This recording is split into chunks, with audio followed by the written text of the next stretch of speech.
All right, we are back here in Unalakleet, Alaska. We are flying this Beechcraft Premier 1A private jet from Unalakleet to Bethel, Alaska, and then on from Bethel, Alaska to Anchorage. Flying time for the first leg today is going to be roughly about 46 minutes. The leg after that, we'll take that as it comes. I think it may be slightly longer. We're flying to Bethel first, which is the most populated western city, well known for dog sled races, basically. So we're going to get there, get some supplies on there, get some racer supplies down there here from Unalakleet, then back over to Anchorage with some other passengers and supplies. And then after that, the next flight will be a long haul, either to Hawaii, Japan, China, somewhere over there where we do a long haul, and then we're going to start doing some flying in, Asia and the Middle East, perhaps Europe. So we'll see where things take us, but for now, we are on the VATSIM network. There is no observable ATC around us, which is okay. We'll have other pilots on the network, which we may or may not see up here, which we've become accustomed to seeing them up here, even though I would think that they wouldn't be, but there you go. You probably think I'm not up here flying either, so there you go. Anyway, I'm excited to do this flight so that we can complete our Alaska tour. Again, 2 legs today, Unalakleet to Bethel, Bethel to Anchorage, and then the next flight, which will hopefully to get up tomorrow or this weekend, will do us a long haul, so that eventually we get over, like I said, to Japan, Asia. I'm not planning to do any Australian or New Zealand stuff, but we'll get to Hawaii perhaps. I'm not sure if we're going to do that first, but we may get to Hawaii, do a couple of hops over there, then get on over to Asia and start penetrating our way into Southeast Asia, which is basically the Middle East and Europe and all that things of that nature. So let's go ahead and jump on board now. But before we do that, let's go ahead and get rid of our static elements here and put the ground power unit back here so that the aircraft has some type of power on it. Let's get the front and rear baggage doors open, and you guys please don't let me forget. Let's see here. That's strange. Let's see, rear baggage door, instruments, The doors don't even want to open up. Let's see, main door is down. Oh, I guess the one up, and it's back up. Well, I guess we won't be forgetting to put that door up for whatever reason. All right, let's go ahead and jump on board and just make sure we are all good to go here. It looks like we do have some minimal power on the aircraft. Let's get rid of the yoke here really quick. Oh, because we have the ground power on. So essentially it's already lighting up some of the instrumentation here at a minimal level, of course. We're going to go ahead and just double check everything here. Let's get these up and out of the way. All right, and I'm just double checking everything here. Let's see here. Lock, unlock, retract. We have all these off here. The flight controls are in the idle, or actually in this situation, the cutoff position. The parking brake is up. Flaps are up. All of our switches are off. We've got our GTN 750. We've got a bunch of information that we'll be getting from here, obviously during our route. And everything else looks good. Pretty simple aircraft to fly. Up top looks good right now. We'll get our nav lights on. Actually, we got the ground power on, so the nav lights can probably come on now. Strobe, beacon, and nav. Wing recognition and landing, of course. And then now let's go ahead down here and get the batteries on. So just double checking here. The ice protection, everything is off here. And this is our batteries. Okay, everything is looking good. So let's go ahead and get that battery on. Let's get the avionics on, and we can come over here to the external power. Of course, we're going to come down here and keep looking at this GTN 750. Let that get initialized, and you can see the rest of our primary flight display and our secondary multifunction display is all on. We can look on the annunciator panel and see what we need to do to get out of here. So let's go ahead and put our flight route in. So first of all, we are on the Unicom frequency already. Today we will be squawking a IFR beacon code for VATSIM, that is, anyway, of 2200. In real life, you wouldn't squawk a general IFR code. You would just simply get your squawk code from ATC. Here's the flight plan. We're leaving Unalakleet. We're going to load a procedure. According to our flight plan, it wants us to fly. Prior to us doing anything, we need to double check and see actually what the weather is. So let me come on over here to my rusty dusty sky vector. I've already checked Bethel. It looks like it's VFR conditions, but it doesn't matter anyway. We've got some different approaches that we can put in there so that we can actually VFR and then fly it to minimums and then just make sure we have a visual of the runway and land. Okay, so let's take a look at the weather. I always bring it in for you guys so that you guys keep me in check. The weather today looks like we're VFR here and wind direction is 80. So it looks like we are, but it's gusting to 32. Let's see, it's clear, visibility 10 miles. So there you go. And so with this 80-degree heading, we can now determine if we want to, which runway we depart on. But more than likely, it's going to be runway 15. That's only a disparity of 70 there. Versus if we take off runway 33. The disparity is much greater than that, obviously. So we'll be taking off the southern runway 15, and then the altimeter is 3009 right now. So let's go ahead and put that in as well before we forget, because you know I will. So 3009 has been put right in here. And of course, back down here, runway 15 is where we're leaving. And transition is definitely Unalakleet. Let's go ahead and load that departure. Okay, now our next point on our wonderful trip is going to be Bravo Echo Tango.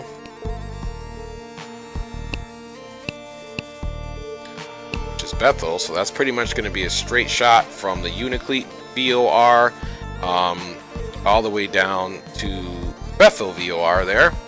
And then we're going to go into a fix of You Love. What a name, You Love. All right, must have been a lot of loving happening there. Only thing to do in Alaska, not many things to do, so I can definitely see where that's going to come from. Let's see. All right, and Duray is the last point, and then we're going to be direct to the field, which is Alpha Bravo Echo. So there's our route, and then we will get in the air, of course, and figure out what is going to be our arrival. So not a super long flight, guys, at all. This is our longest leg here of 189 nautical miles after our departure. So let's take a look at that really quick. Actually, let's go back into the flight plan and get a preview of exactly what we're doing here. So we can click here, and then now look at that. It's pretty much just, like I said, it's a straight shot. Actually, even when we leave on the southern runway, I'm probably just going to go direct Bethel. I don't even need to hit the Unalakleet VOR, because that essentially will have us turning around. So we're just going to get up in the air, and then we'll just, before I take off, we'll do direct Bethel. If we wanted to, we could go ahead and just hit the radio page here just to activate this one, and this is where we can enter our comms 2 frequencies in here if we would like. All right, and comms are up over here. Again, there is just no air traffic over here.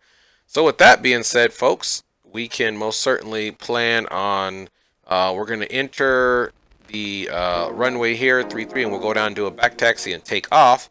So we're not doing too bad, so let's go ahead and not belabor this and get out of here, because there's really nothing else to do. Altimeter is set. Let's go ahead and do our flows. Let's see, we'll put this back up for now, and we'll just have to work around that, because I will forget to put the flight controls up. So let's go ahead and make concessions for this. So we'll get it started, and we'll disconnect the ground power. Before we do that, we must go ahead and turn on our boost pumps to auto. That'll do everything else. Our bleeds are to norm. We will fix up these cockpit temperatures, and then of course here, let's come over here, and we're going to select the altitude in which they're going to fly. Right now it's on auto. So it's on auto, so this is automatically going to select the cabin pressure, so that's good. So we don't have to do any type of selecting the altitude. It's going to do it for ourselves, because if you go up This is really just a cabin pressure, so it'll be automatic based off of where we go. So we'll just leave this right here and go where it was, because the computer's going to feed it in there anyway and let us know what we need to do. Again, here's our primary frequencies here that we're going to type in, but we'll be using the GTN 750. And meantime, let's go up top, and now we're going to get our beacon on because we are getting ready to go live here. Let's get the no smoking and the seatbelts sign on, and let's see here. Master lights, master. We don't need those on. I think the cockpit is pretty much well illuminated. So without further ado, let's come down here and turn on all of our rudder boost and all that good stuff. We'll get that on once we get the aircraft started. Let's go ahead and get our ignition to the on position for both, and we're going to go ahead and start the right engine. Let's see, we need to turn this ECU on. Push the sync. She didn't fire up right away, so let's just make sure we've got boost pumps are on. Okay, let's try this again.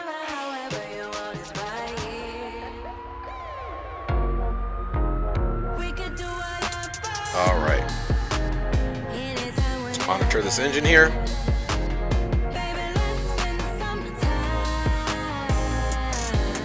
All right, that's up. So now what we need to do is come over here and add the fuel. Fuel is added.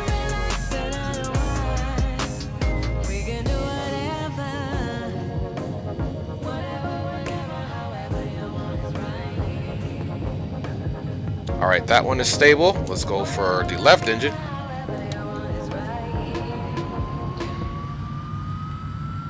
Let's wait for that N1 to rise. All right, let's go ahead and throw on some fuel.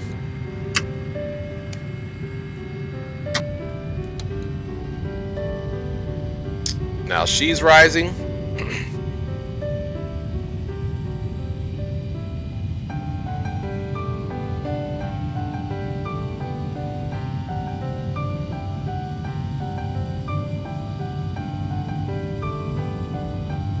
All right, you can most certainly see that we have a good start there on both engines. So now what we can do is come over here and put our generators on.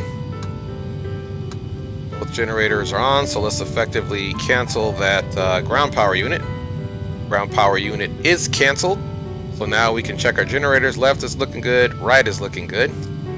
Now we must not forget to come down here and check on the rest of our switches. We need to go ahead and put our pitch trim up to normal, and our rudder boost and rudder trim need to come up, and then our roll trim is going to come all the way up. So these are all on. Our pitch trim is on, and we don't need engine sync. And then of course we're going to put our ignitions into the auto position now. So we'll just one step back and we leave the ECU situation up. Let's go ahead and put the flaps down for takeoff.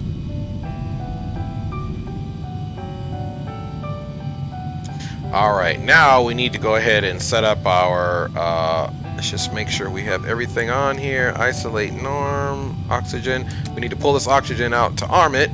So now the oxygen is armed. When we need that, of course, can't forget that. That's very important. All right, now we're gonna come over here and just make sure our pressurization cabin looks good. Let's see, cockpit, okay, that's high. Let's see, auto temp, decrease, manual. That should be all good to go. Cabin, cockpit. Let's get this up right there. And just doing my flows here. We don't need any type of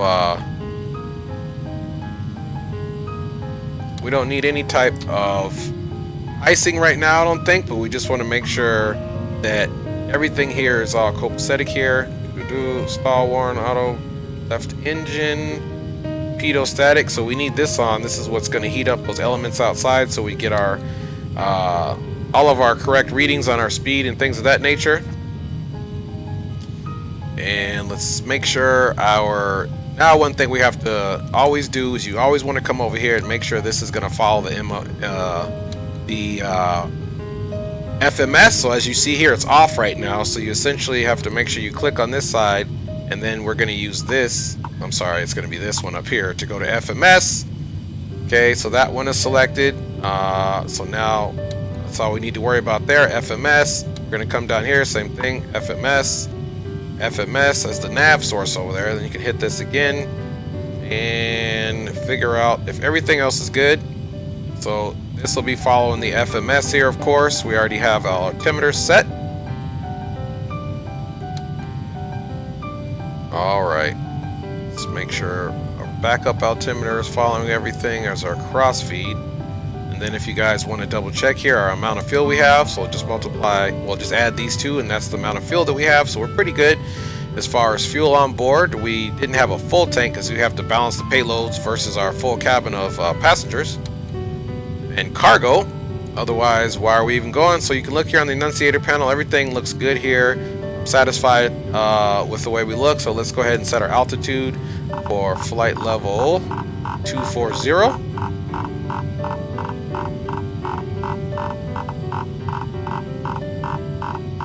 Then essentially we'll go ahead and do our southern departure, and we'll just keep flying straight south, and then I'll do direct Bethel, and then that's how we're going to hit it, since it's not necessarily on the airway or anything. It's just basically a direct.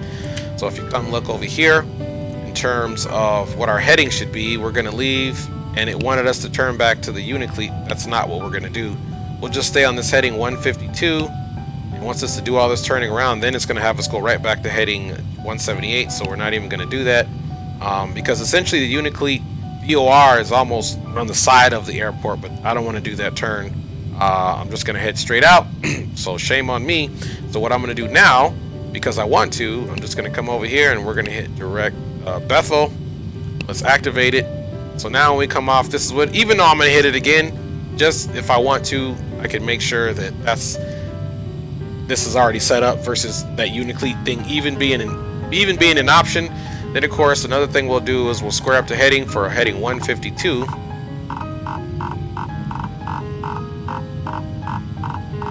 Alright, 152 is all done. So let's jump up top now and get these landing lights on. So we'll get the recognition on, and we're just going to go ahead and turn the landing lights on. This doesn't really have a per se taxi light. It's either this recognition or this landing. So I mean, you could come outside and just take a look at the orientation of the aircraft. Kind of loud out here. These are the recognition lights, which are basically the taxi lights there. You can see, so that's what we'll be using. Then the landing lights will come on underneath. So with that being said, all right, let's just double check. Flaps there, boom. And we're good to go. We are good to go. I'm liking the food that we're cooking right now. Just double checking around. I just do this, folks, just in case I forget something, simply because I am not necessarily flying with the same aircraft each time. So I tend to come over here and just do one double check to make sure I'm not missing anything, so we don't have do any type of boarded takeoff or anything. So doesn't look like we do. Let's go ahead and release that parking brake. Parking brake is released. Unalakleet traffic, November 350 Kilo Tango here at the main parking ramp and terminal area. We'll be back taxiing runway 33 all the way down to runway 15 for immediate departure on 15 straight out to the south for Unalakleet traffic. Alright, everything looks clear.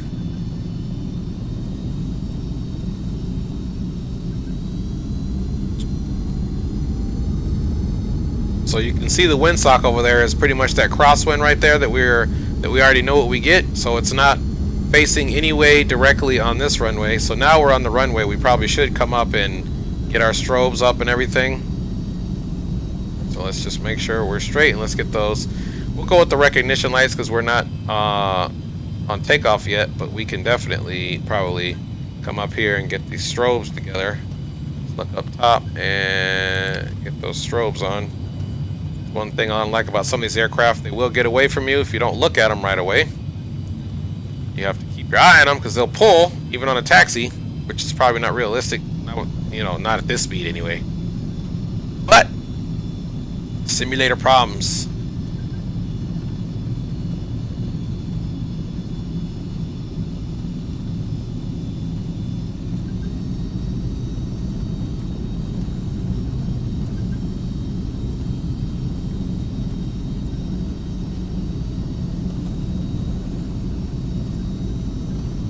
We'll turn around and we will make sure,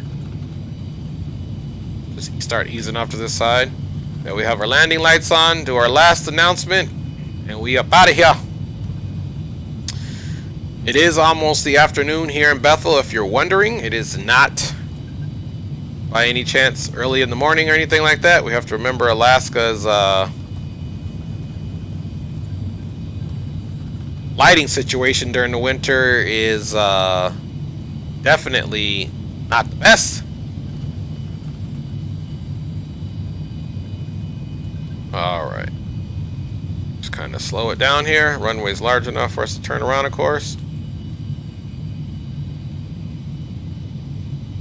Alright. Runway 15, right off into the sun.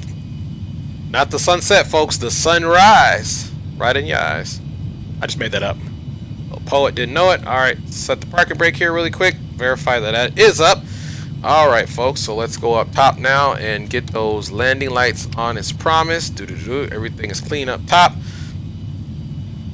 Let's make sure we have our flight director on now. I bet you guys thought we were going to forget that. And that is all copacetic. Now let me just go down here to one little... let's see here. Yes, Alright, so we're going to use a flight timer that is on this situation here. So if we go to utilities and then we go to flight timers, there we go. Generic timer, trip timer, reset timer. Alright, let's go, folks. Timer is on.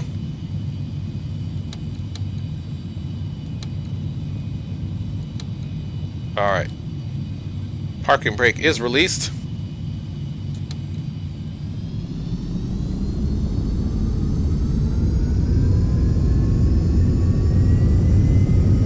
Alright, takeoff power is set.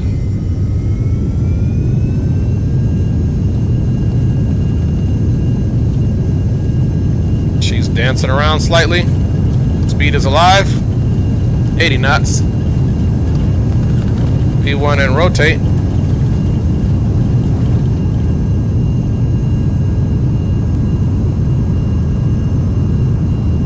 Alright, whew. Remember, those winds are gusting. Positive rate, gears coming up.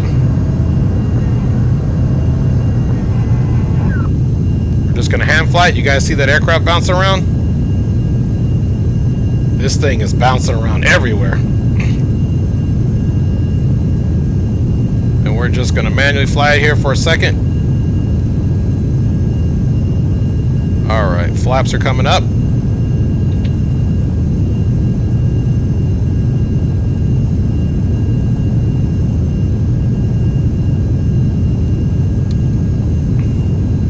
Alright, that was a super gusty takeoff, not the best.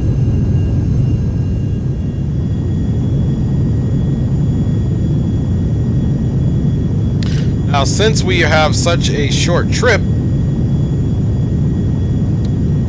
we are going to go ahead and pull the weather in at Bethel so we can start planning for our arrival, which is hopefully a whole lot better than the takeoff was. I don't have many rough takeoffs, but I can tell you this was one of them. And it should never happen, so shame on me. Shame on me. Alright. So Bethel's altimeter is 2967. Let's go ahead and pop this traffic in. And right now it's still VFR conditions and the winds are out of the north. Here's the altimeter setting, negative 16 Celsius or 4 degrees, negative 4 degrees Fahrenheit, so it's a cold one. Bring your jackets, your big jackets that is. And so let's let's come down here now while we're continuing to climb and look at the charts and see what we got for Bethel. So if we look here, there's basically one main runway, 19 right, southern runway, and then here's the northern runway. So we can most certainly plan on one left.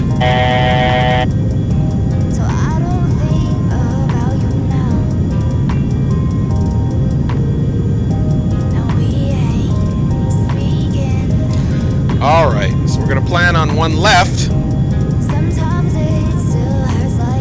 And I'm just going to monitor this final climb here simply because our flight level is 240. And then we don't have any auto throttle, so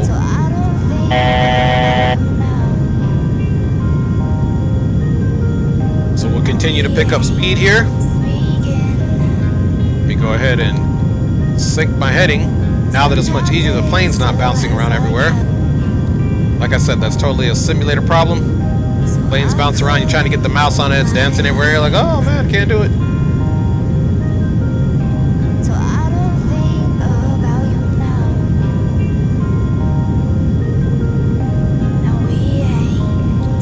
Alright, see the aircraft is picking up some speed here. I'm gonna set the descent bug right at 290. Not that it's going to do anything on our descent, but it gives me a reference of where I want to like to keep the aircraft on descent. So keep that at about 290.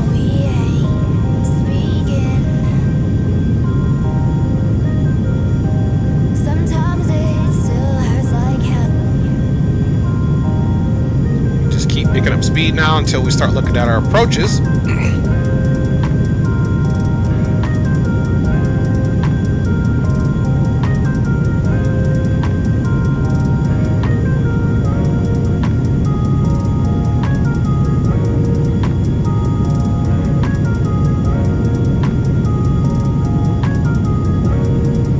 Right now, if you look at our ground speed, we're doing about 385 knots over the ground, which is close to 400 miles per hour.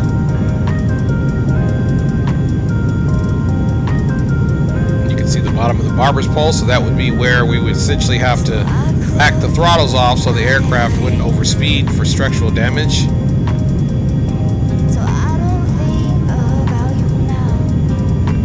But as you can see, we're reeling Bethel in pretty quick, so we need to go ahead and let's go ahead and be happy with this speed right here. Brought the power back slightly. You can see we're slightly increasing speed. I'm going to keep it about right here.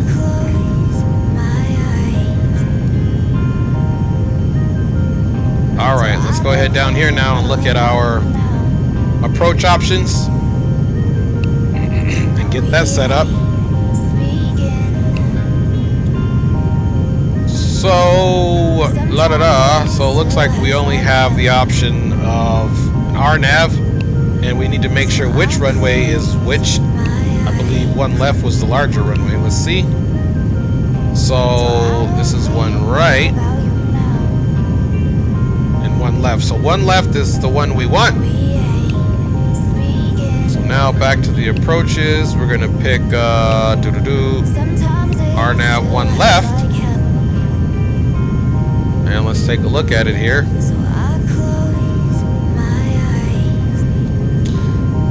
So essentially we're going to probably have to come downwind to get this RNAV.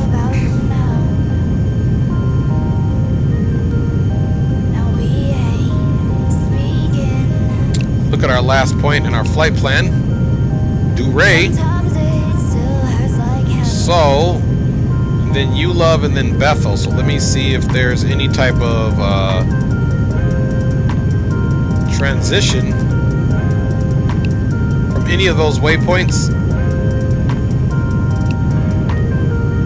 Let's see, RNAV one left.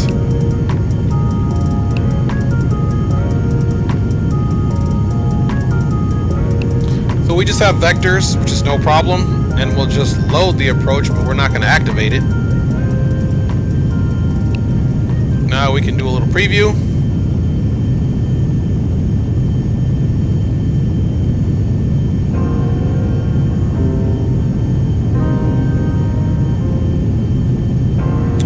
Alright, so you can see that the approach here is, if we scroll it up, okay, so this is going to be the approach here, NAPAC, and then runway. So essentially, we're coming in this way to Duray. Once we get close enough, we need to figure out which side of the field that we need to circle on to go back and pick up this RNAV approach. So essentially, we have to come back into this charting system, and we need to go to airport info, and runway 1 left, 9 right is a left traffic pattern, meaning we need to come and have the airport orientated off of our left wing because we're going to be doing left turns in for runway 1. So we have to essentially hit this runway on this side of it, basically the side where the terminal's at, come this way, do our left turn here, and then a left turn on into the runway. So now that we know what the traffic pattern is, we know what we need to do. Let's go back to that flight plan view. In the meantime, let's just come out here and take a look and see how we're doing. We picked up a little bit of speed, but we're doing all right. And we've got Bethel in 11,110 nautical miles. So how we're going to plan our descent, we're going to look and see what the approach altitude should be on. Let's see, Duray, we could be at 6,700 feet. You love, da-da-da. So these altitudes are off because I'm pretty sure the airport elevation is not that. Come over here and look. We're just going to use it this way. So that first point on our arrival, we should at least be above 2,000. So we're going to plan on making sure we descend to 2,000 at this Romac. Let's go back in here, hit airport information, and let's look at the info. So elevation is 129 feet. If we come over here and then go back to the procedures, the approach, ILS or RNAV 1 left. Where are you? Must have passed it. RNAV 1 left. We can take a look at it here once again and see there's where we're supposed to be, 2,000 feet. There's Romac, so this is the guideline here, Romac, and then the last one is going to be right there. There's NAPAC right there. So Romac above 2,000 feet. Da-da-da. So we already did that. So back there. So now we know what we need to do. So if we go back over to the flight plan, Romac needs to be above 2,000 feet, as you guys saw on the chart. So that's what we're going to do. So let's go back and double check that one more time. Charts, approach. And of course, if you weren't, excuse me, at 2,000 feet here, you would just simply do a procedure turn. And then this is where you start on heading 12 down to the field. So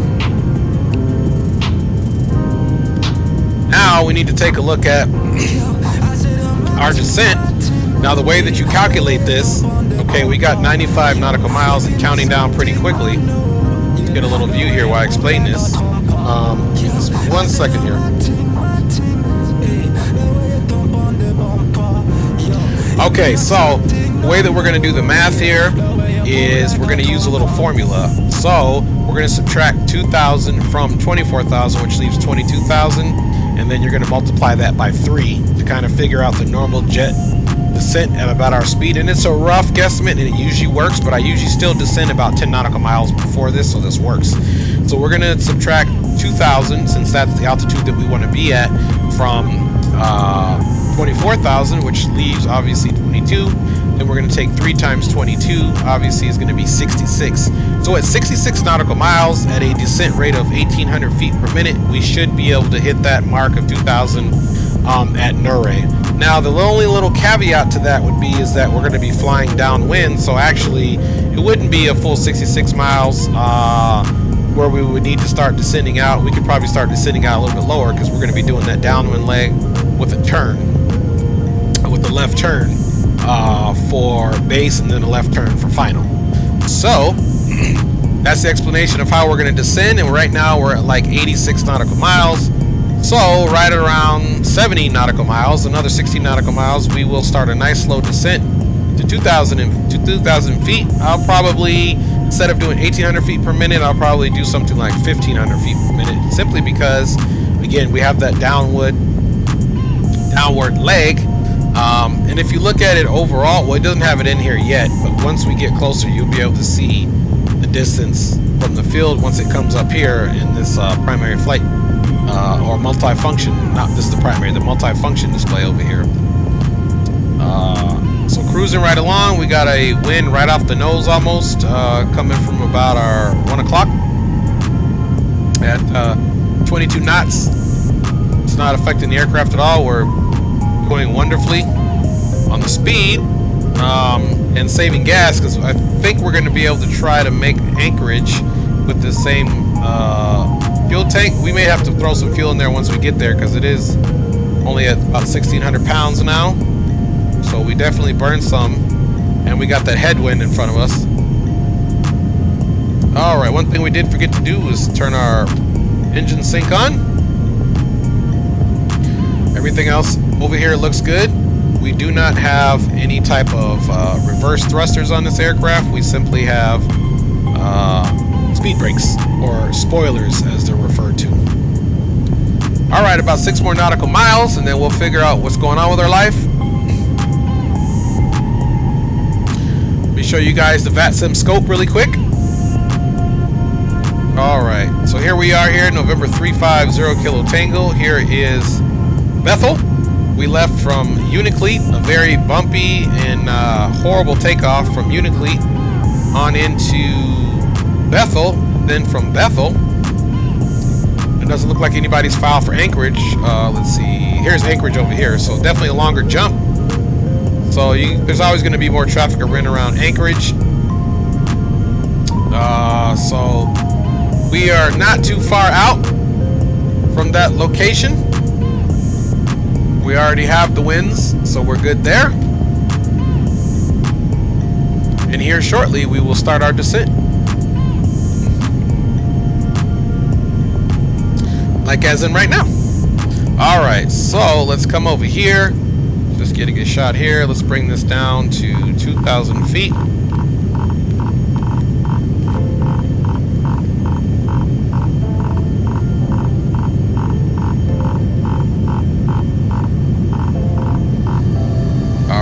Go ahead and just get this descent started. So we're going to go over here into the vertical speed mode.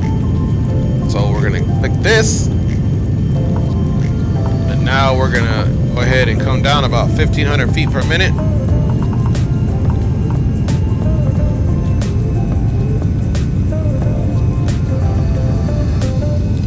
Alright, let's finish getting ourselves at that 2,000. Thing I'm going to do as we're descending as well, I'm going to check the minimum safe altitudes for that area.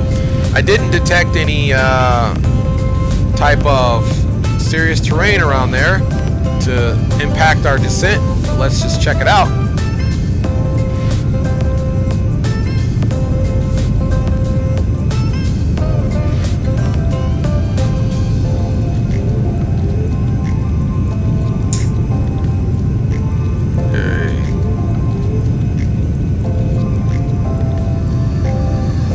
Coming in like to the Bethel area, we definitely need to maintain at least 1,300, which is no problem.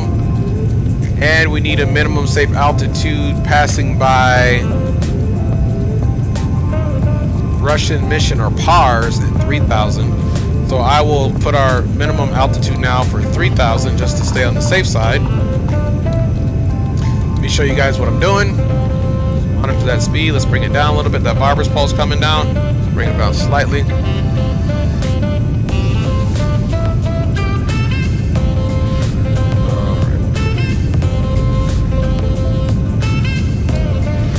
Okay, so if you take a look at what I'm looking at,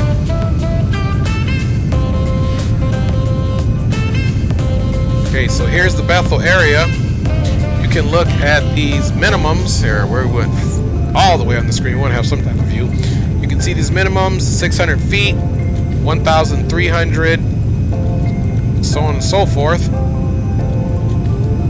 Here we want to stay about 3,000. So prior to us getting on our downwind leg, we need to just maintain 3,000.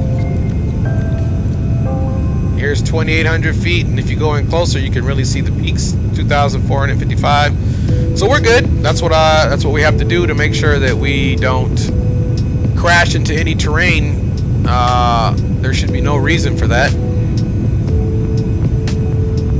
Altimeter at Bethel is 2967. I'm just going to adjust that now. Alright, 2967 is adjusted. And as you can see, as we get lower and lower, this barber's pole, or do not speed past me pole, is coming down because the air is getting more dense.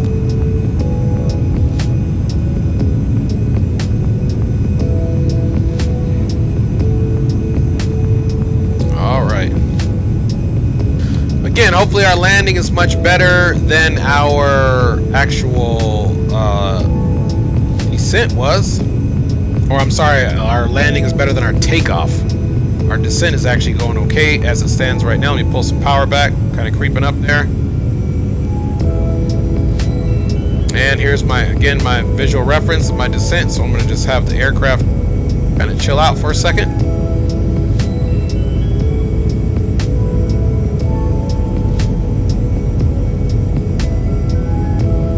I think we're doing pretty good on our descent because we have Bethel in about 43 nautical miles, and we're already at 18. We're flight level 182.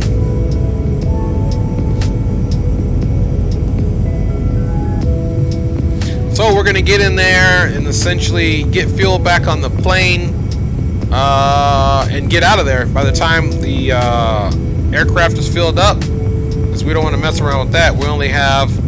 We've got a longer hop. We're only at, 1,400 pounds of fuel or so.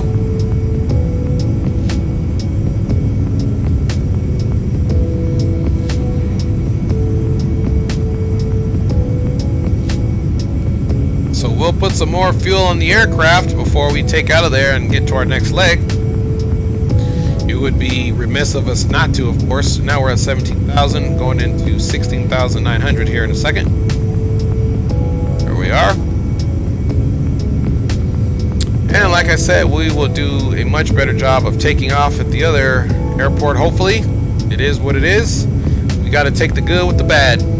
The good with the bad, folks. We didn't go into any clouds, but just to be on the safe side, let's come down here and just do some defrosting.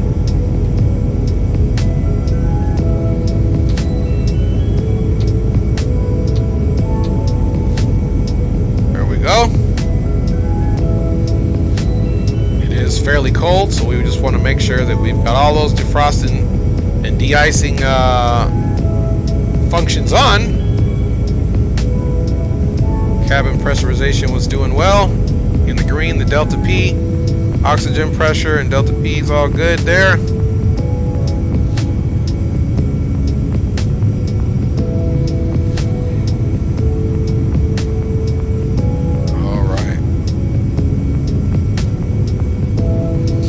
Wonder if we are supposed to select the actual altitude here to keep pressurization right, because this number, this value never changed.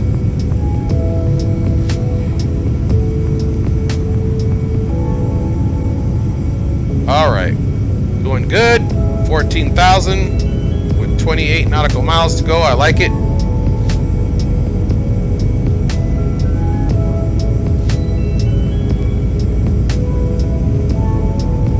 There we go again, getting that nice little chop that we love so much.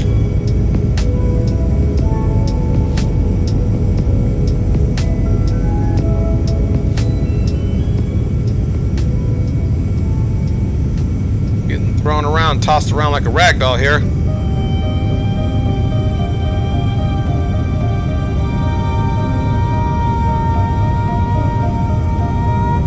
Alright, so let's take a look here because we're about to reel it in.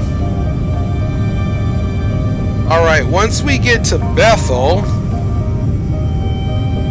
which is essentially right on the top of the runway, or the airport, if you will. Let's look at this casualty. Here's Bethel, and then here's doggone field. So the Bethel VOR and then the Bethel runways and airfield is right here. So we essentially will come down. Now let's look at the let's be smart about this and actually look at the heading that we're supposed to be on, so that we can know what the reverse would be.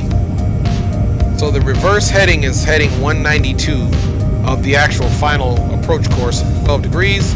So we essentially need to type in 192, but we need to offset ourselves slightly from that, of course. So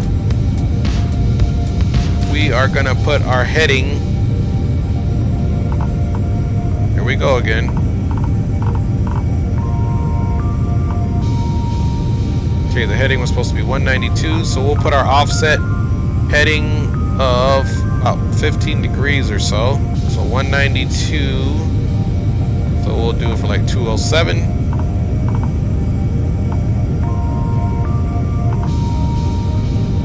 And we'll do about 210 offset.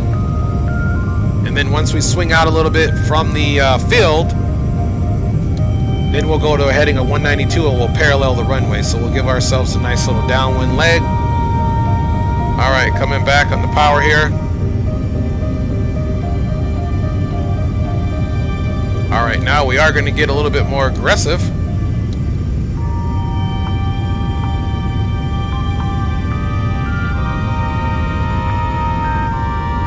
All right.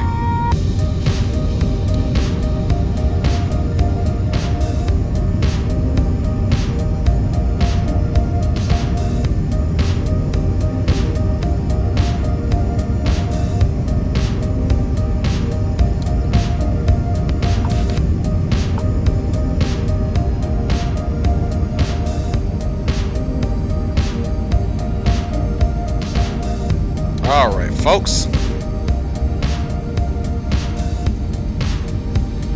Come down here and look back at our map. We are reeling Bethel in for sure. So at this point, let's go ahead and go on over to our heading here in a second.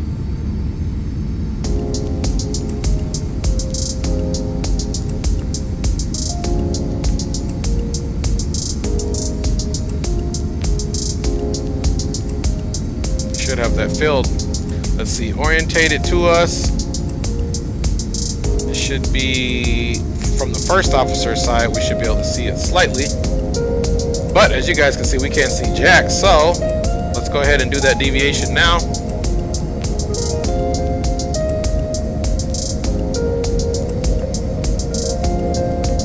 All right, so we're deviating now.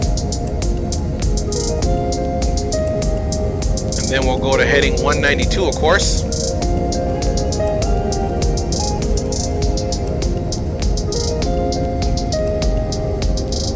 And again, if we just come here and take a look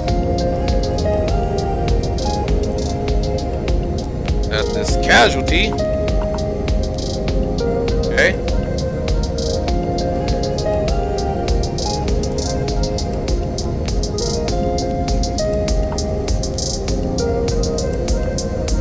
Here we are, and then of course we're going to parallel the field. So even if we come back over here, now we can take a look. We can go ahead and do our turn to 192 now.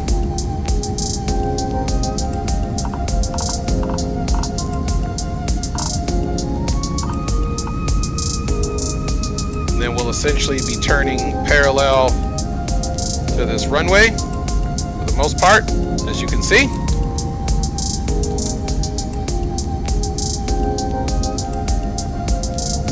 Then once we get a little further back, we'll hit direct to the first waypoint and we will be back on course. And so that's why I really wasn't worried about the being right at 2000 perfectly. This is no big deal. But one thing we definitely need to do is get our landing lights on, which we forgot to get on with all the excitement.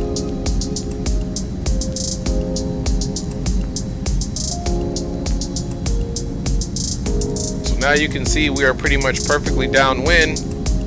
Here's the array, but this Romac is going to be the first midpoint that we want to go to. So let's make sure that that's actually in our trusty arrival, and it is right here. So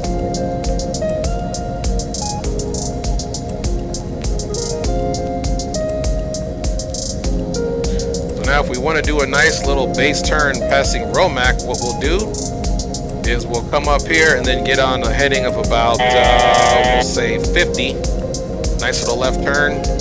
We'll do a nice left turn to 50 or so. Okay, because there's 150, we're head 192. So if you bring it back, that's exactly what we're gonna do. Let's see, I'm sorry, not 50, but let's see, this is 150, 40, 30. So maybe about a heading of, let's say, a 90-degree turn would be a 100-degree turn. So we'll go to about heading 100.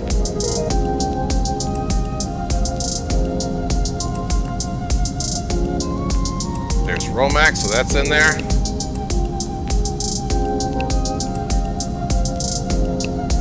Alright, let's take a look and see where we're at. So we're now just kind of passing. There's Romac right there. So that put us on a nice little heading to be parallel.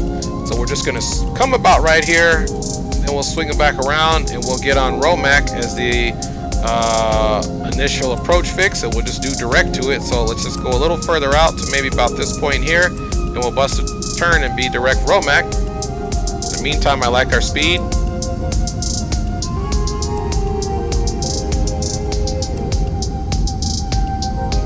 We'll stay nice and slow here. All right, and the winds in Bethel, I'm just looking up top. 2967, clear. Oh man, no wonder the winds are at 18 knots. So I'm pretty sure we're just gonna land with approach flaps. If I do anything more than that, these winds will eat us alive.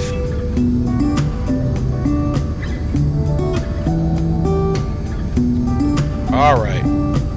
So one thing we have to be cognizant of, we need to come down to 2000. We'll do that once we make our turn though. All right, not quite there yet, just a little bit further out.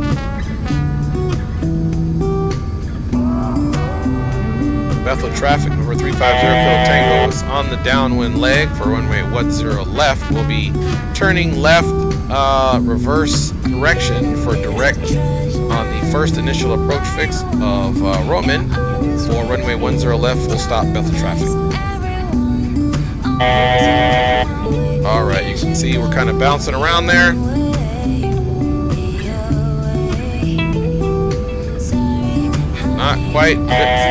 Not quite just yet, folks. A little bit more, a little bit more. Let's get it all ready.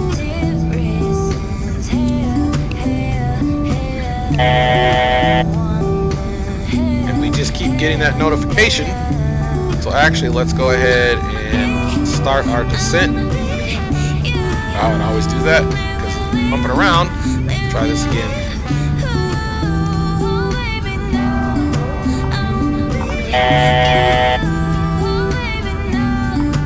Alright. So now we can go ahead and go direct.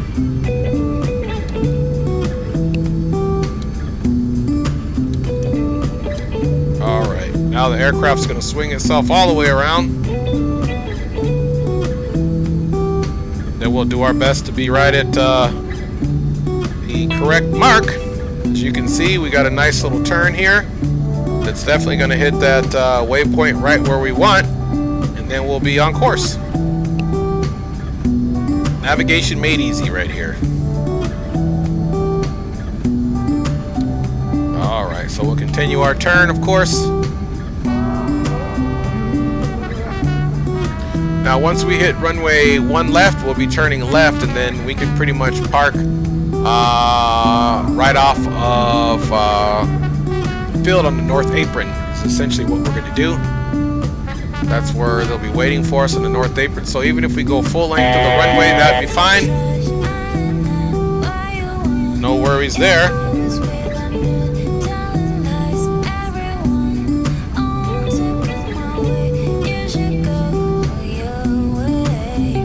Alright, so over here texting. Don't text and fly. Alright, let's get an idea where this airport is at now. So if we come here and look at the map, the airport should be almost from our 12 o'clock, but not quite. So if we're coming in this way, the airport is going to be right at about 11 o'clock, right off the pilot's window.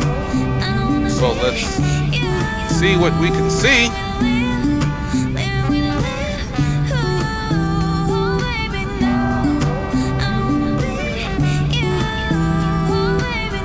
Nothing quite yet.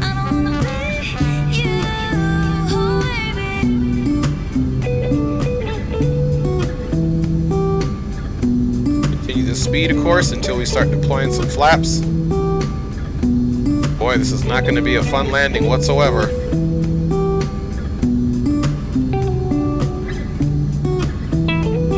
Alright, so we can go ahead and hit the approach button.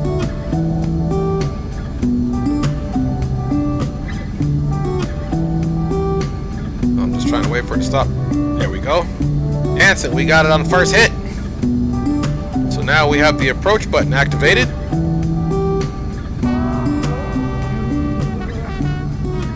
It's going to keep our speed here about 160 or 170.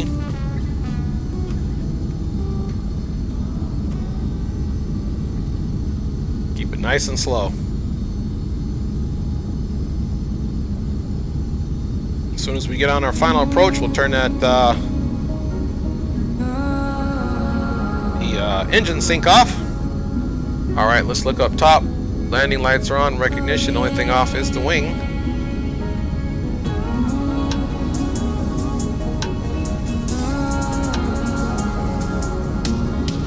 So we already know we're going to have a nasty takeoff. No doubt about it.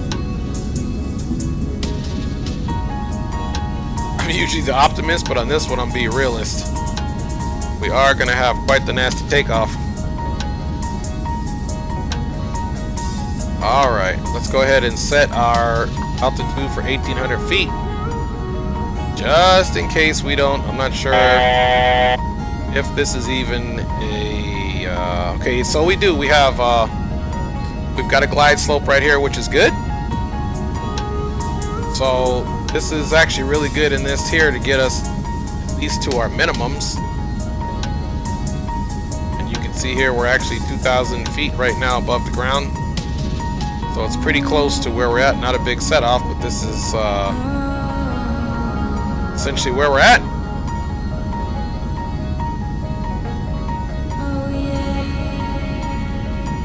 Alright.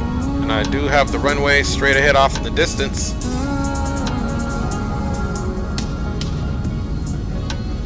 Man, this is going to be some nasty landing here.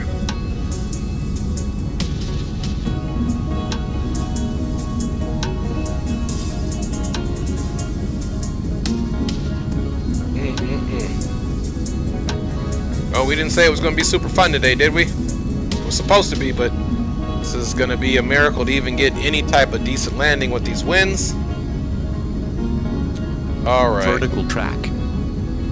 Vertical track coming up. Let's see. Trying to look at my flap options here. Come over here. So we've got 10. Shoot, I might even land at the 10 phase here. Alright, let's start slowing it up and see what this flaps will do to us. Coming down first stage of flaps. Alright, there's the needle. Getting ready to go landing gear out.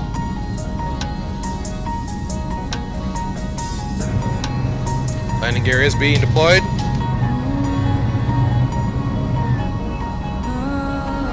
Alright, 3 down, 3 green. We're on the first stage of flaps.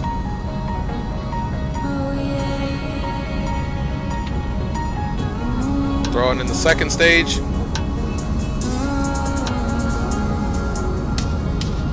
As you can see, our V approach has changed. Alright folks, that engine sync is coming off.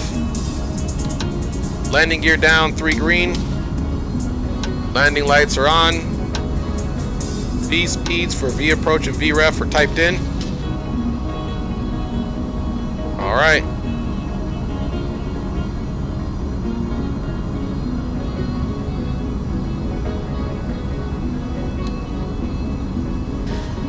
Alright folks. Well, let's not belabor it. Let's go ahead and get our yaw damper and autopilot off.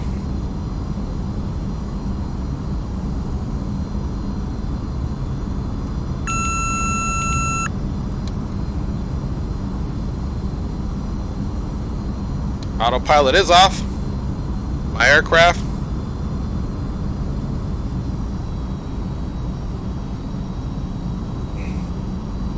I don't know why our flight director went off.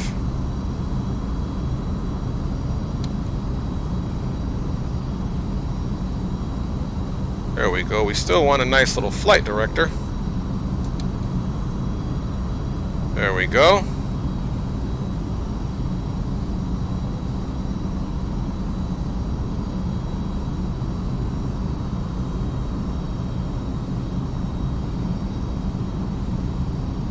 Alright, look at that. If you look right off the nose and look at that right above where it says FMS, the wind is hitting us right at 18 knots.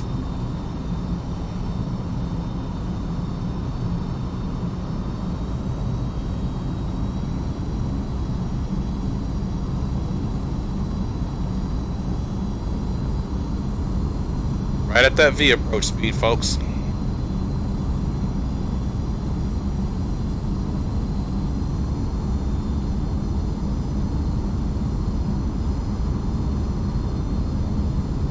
Taking our visual, keeping her nice, low and slow.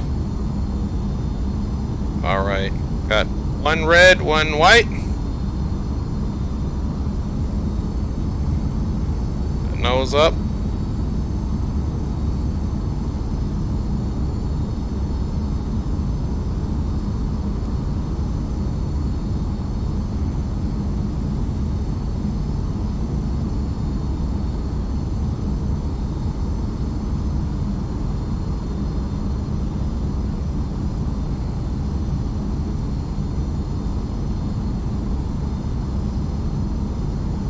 Stable approach.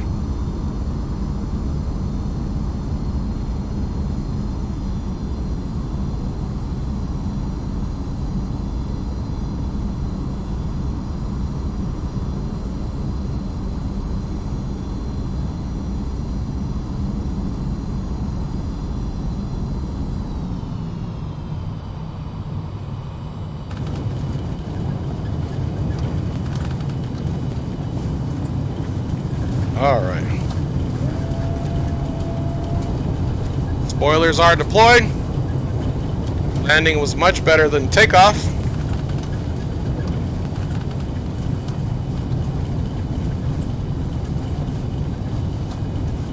Alright.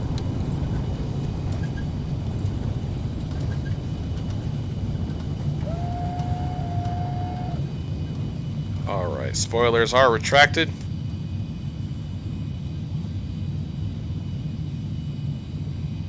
Go ahead and make a nice little smooth left here. Bethel traffic, November 350 Kilo Tango clear of runway 1 left, holding short of Charlie, will be taxied straight ahead to the ramp for Bethel traffic. Alright, let's go up top. Landing gear off, we'll leave recognition, strobe off, and flaps up. Right over here into the ramp, you see these other jets over here. We're just simply going to come on over here and swing around by this building over here. See where that big cargo pallet's at? That's where we need to go. So we'll just pull right over there.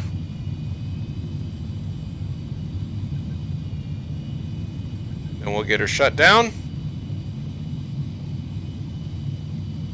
Here's that big piece of cargo I was talking about. That's not going on the plane, but we will be taking stuff off and putting it in that.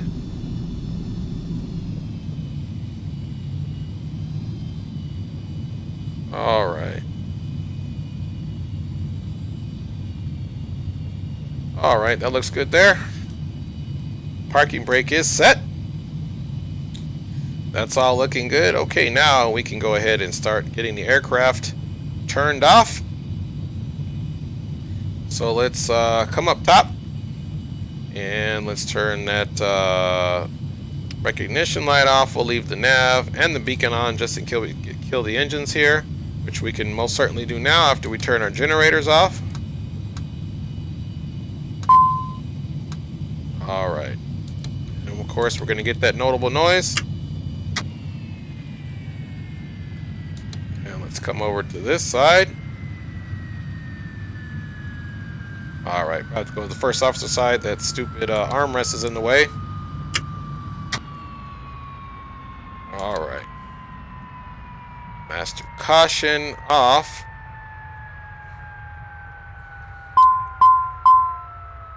Thank you, sir, for notifying us of that.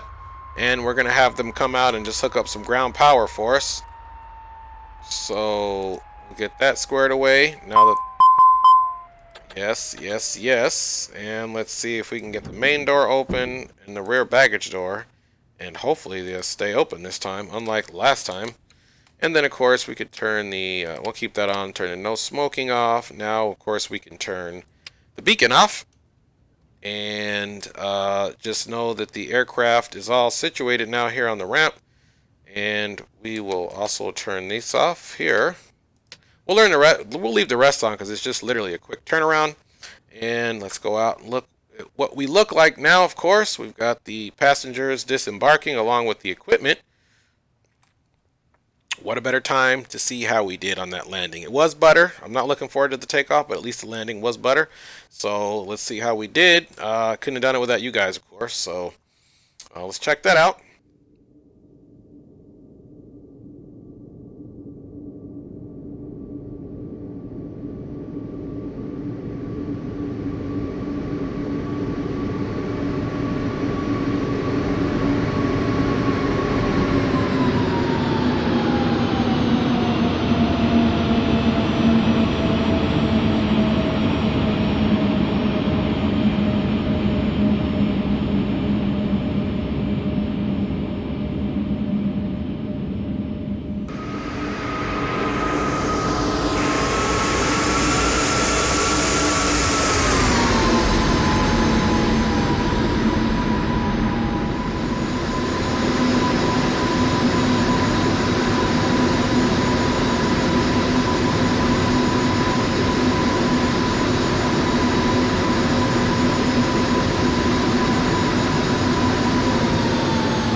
Okay, well, not a bad landing. Hopefully a better takeoff.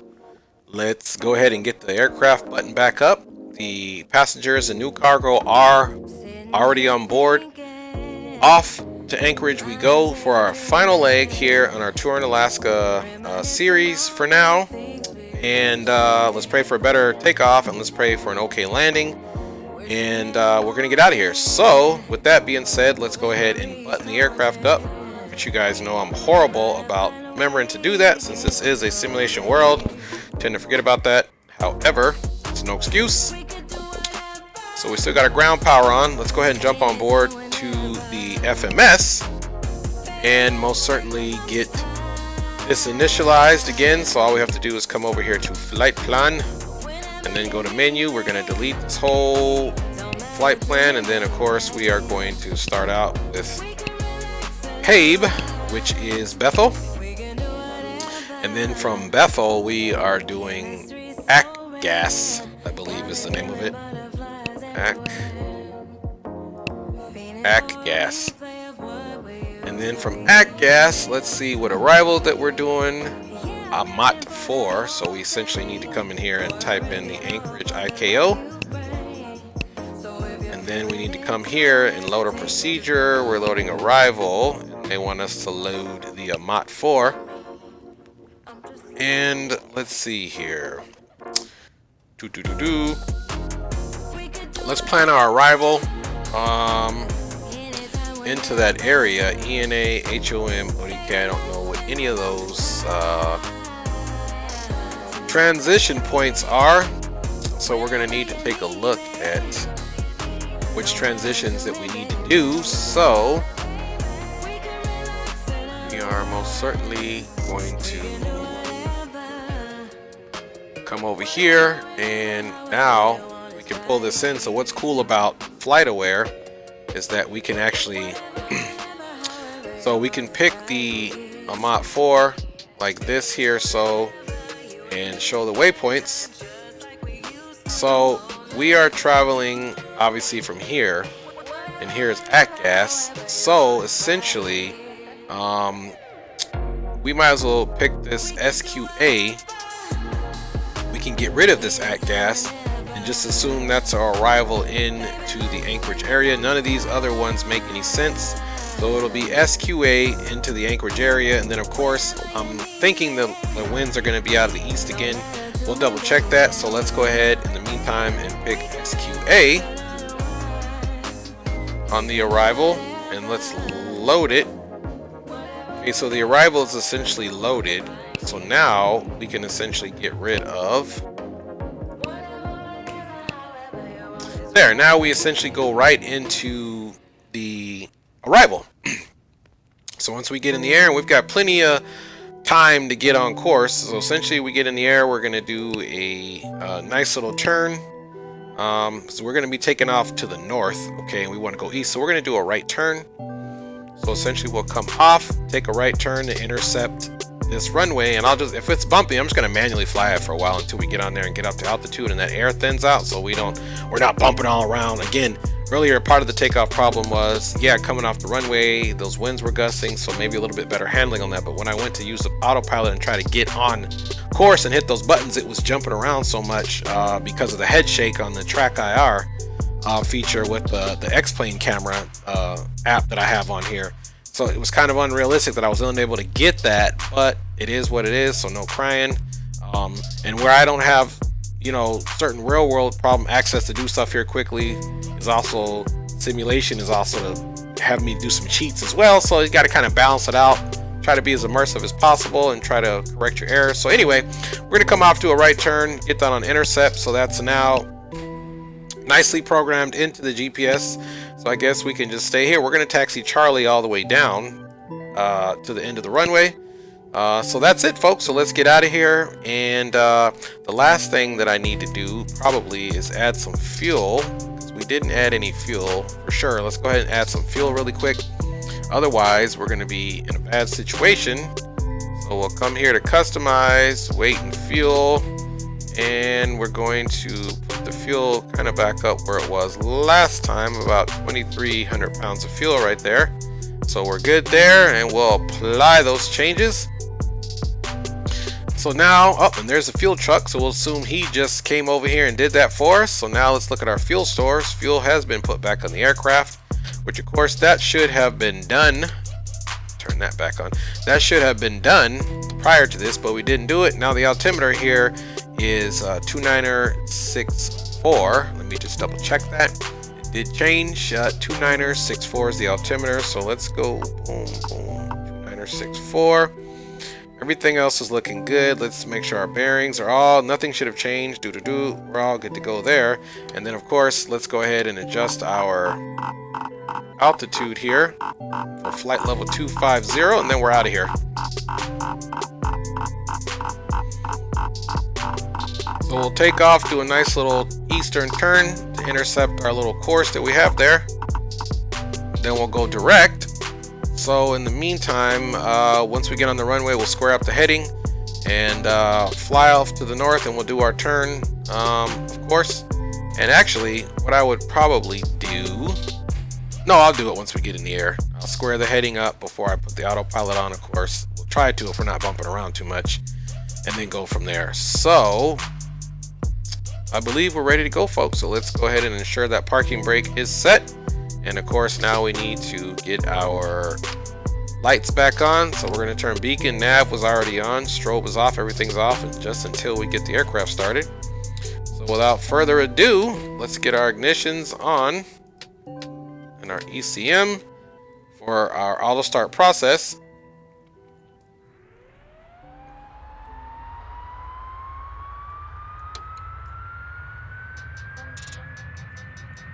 Alright, and as you guys know, we got to come over here, grab that. Alright, put that up. Again, simulator problems, my angle. Normally my hand would have been on, I would have just clicked it up already and jumped it in, so whatever. Flying time for this leg is about 1 hour and 7 minutes. Alright.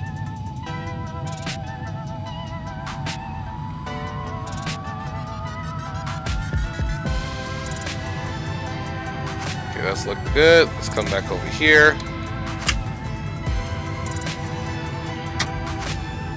Alright.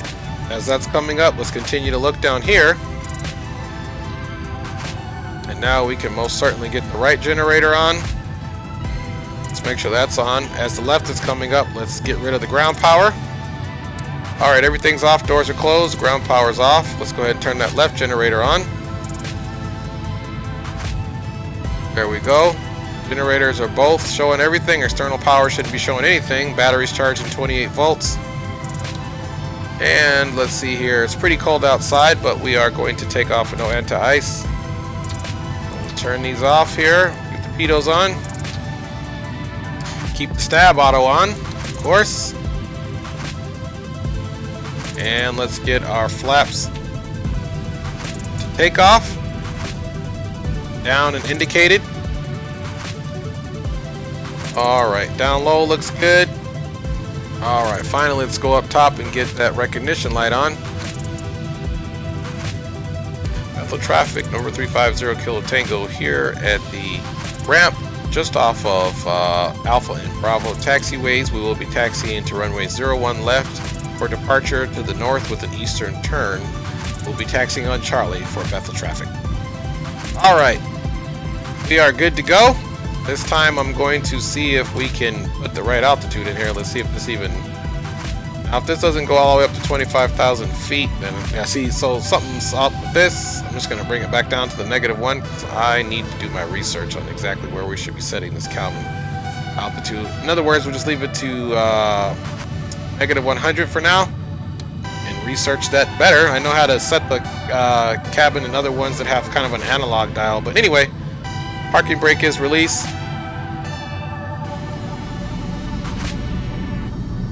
Alright, we'll see you next time, Bethel.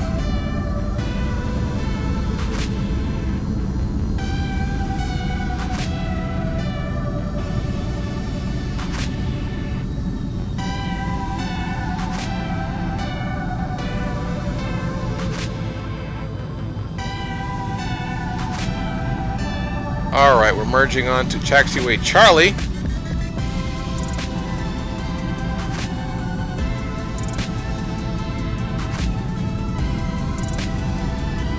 So we'll have if you look down here at the PFD, we'll have an 11 knot headwind. Right now it's on our tail because we are traveling south. But the wind will be traveling in the direction of the south. We'll be taking off in the northern runway, so that's why we say the winds are out of a certain way, because they'll be hitting us head on when we make our turn. Base of the runway.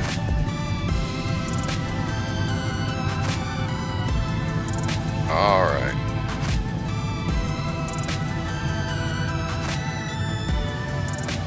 Breaking the taxi speed by 2 knots. Average taxi speed authorized is usually 30 knots.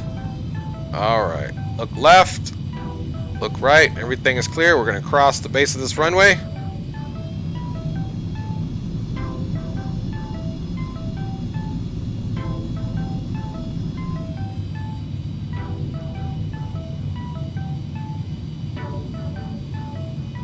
Okay, looking good there.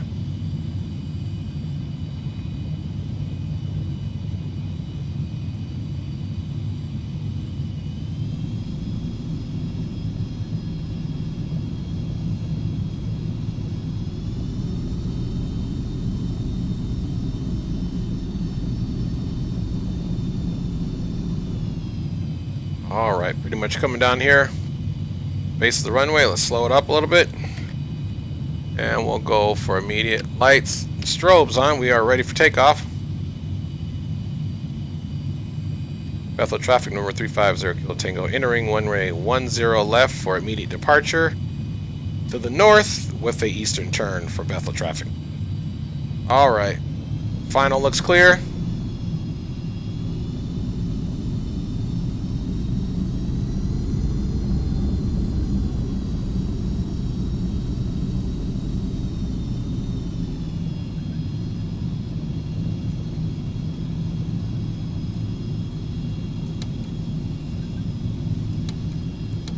Alright.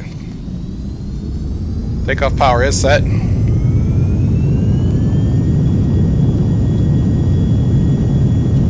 Airspeed is alive. 80 knots. V1 and rotate.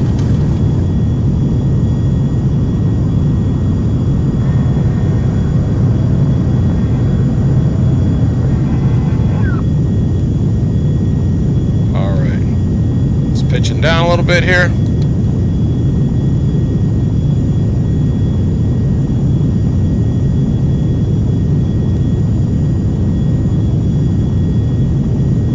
Alright.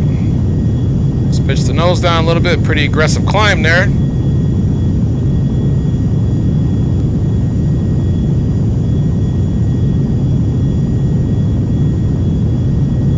Okay, we're getting ready to start making our northern turn here in a second.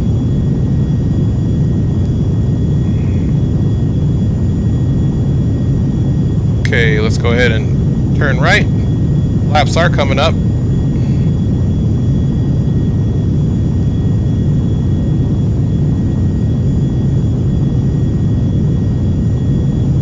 Still a bumpy ride, but we're not even going to try to mess with autopilot or anything right now. We're just going to manually fly this bad boy.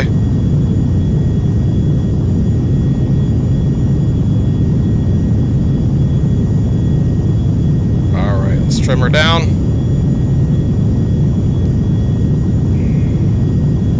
Alright, we're pretty much on an intercept heading now.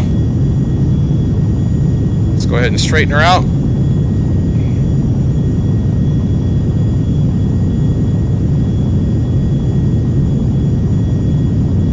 Take a look at our speed. Still climbing. Alright, so let's look at the charts. Let's look at arrivals. Here's the Mach 4, which is what we're on. So as you can see, we're coming from Spervan, which is Sierra Quebec Alpha. And of course here we could be at 13,000.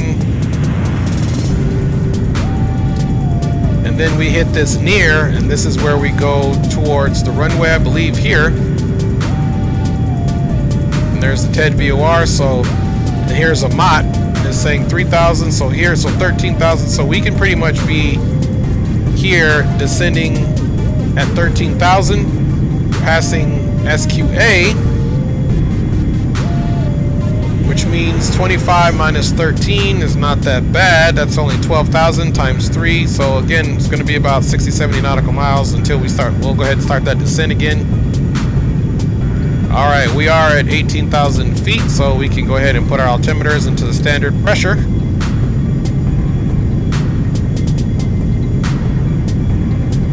We'll continue to climb here at 240 so we can get up to altitude. And then we'll increase our, well, it won't matter anyway, this is auto throttle. So it looks like it's clear here.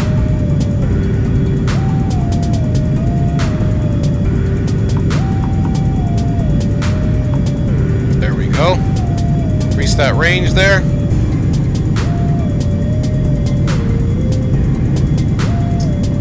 All right. Boom, boom, boom. Wing is off. Everything's looking good there.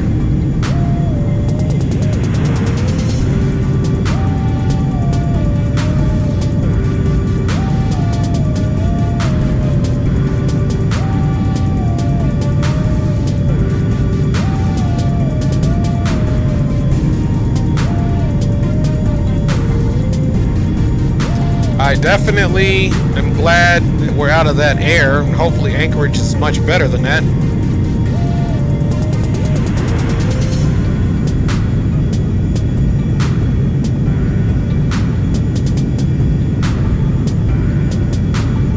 So as you can see here, we have our first point on the arrival in 153 nautical miles. So when this says about 60 or 70, we'll go ahead and get down to 13. We'll start our descent to 13,000 feet, which still may be pretty premature, because then you got this point, Ayogu, 45 nautical miles. So having said that, let's come over here and take a look where that is at. So we can even back that up to make sure we are 13,000 at near, to be honest with you.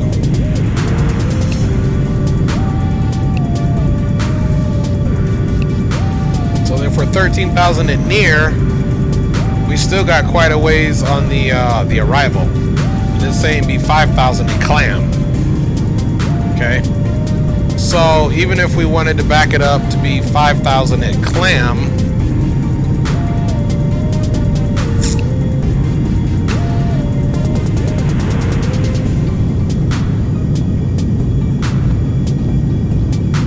figure that out.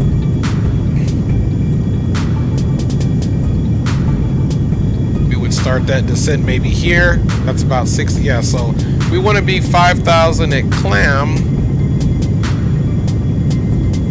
So yeah, maybe we'll plan for a MOT 17 clam at 5.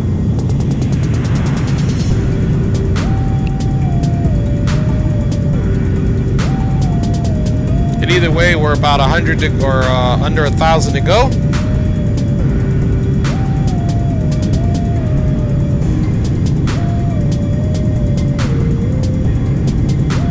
All right, we are traveling east.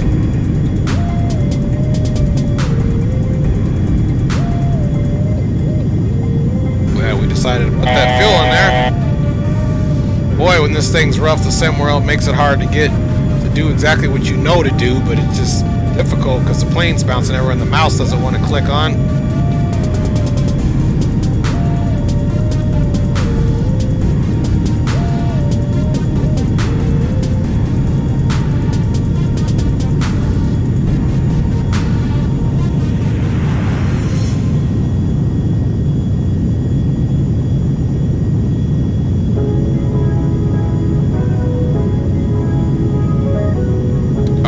We are picking up speed, which is a good thing.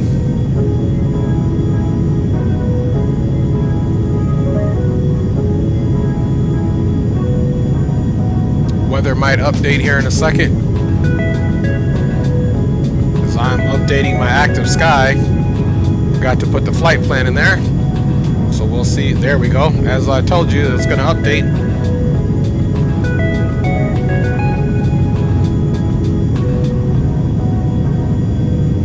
It was on, active sky was on, but it likes you to put in the flight plan so it can give you more specific information about your route. I guess instead of populating the whole world, it focuses on your route and gives you, puts the weather in there. So there you go. We're still continuing to climb. Let's go ahead now that I can easily do this with the mouse and it's not bouncing around. Normally it's like this. Like, oh man, I can't get it. But we'll put it right at the 290 mark. That'll be my descent mark there that I like to descend it, you know, let the aircraft get to about 290 knots.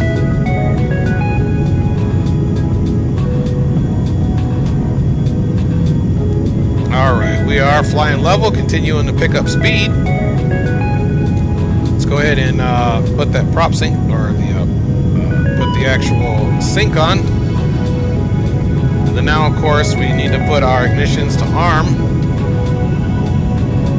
Everything else is looking good. Flaps are up. We've got the engine to on takeoff, which is okay. So we're still climbing. I'm sorry, we're still picking up speed, not climbing. Our climb is done.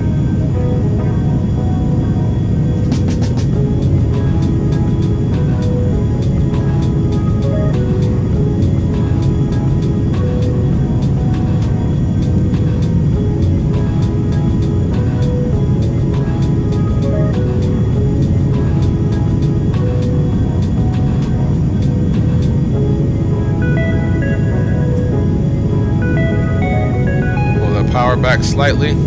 Cruise.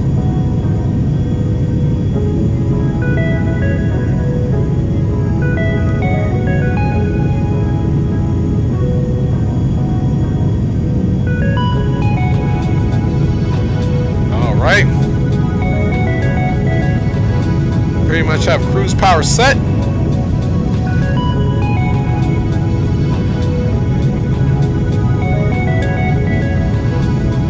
Before we descend, since we are going through some light clouds, it looks like we'll go ahead and do our de-icing again, just because we're great de-icers. Alright, so I'm going to go ahead and pull up Anchorage's traffic now, or in weather, so we can plan for that. It's usually out of the east, but we'll hope for that and plan for the worst, meaning it won't be out of the east. Eastern departure would be really nice, or eastern arrival, I should say. I'm always using the wrong words. And it's north. It's out of the 20 knots, so we could still definitely do a little bit of a cross runway landing on runway 7 right. Altimeter's 3000. And 5 knots wind. It's not bad at all, so we can probably land full flaps if it continues to be that way. So let's come down here, my good folks. Start looking at some charting.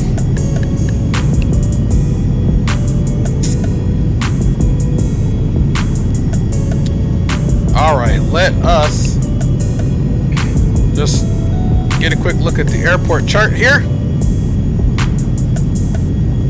So winds are 20 degrees.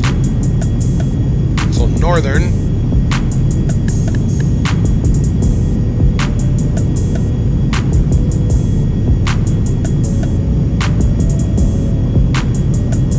We could also come in on this runway 33.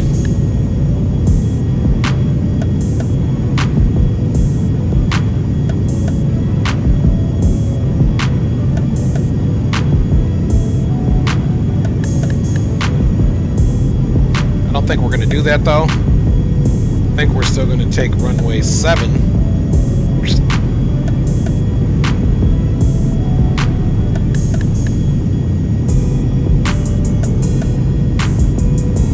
Even though it'll be inconvenient. Let's see, maybe we can actually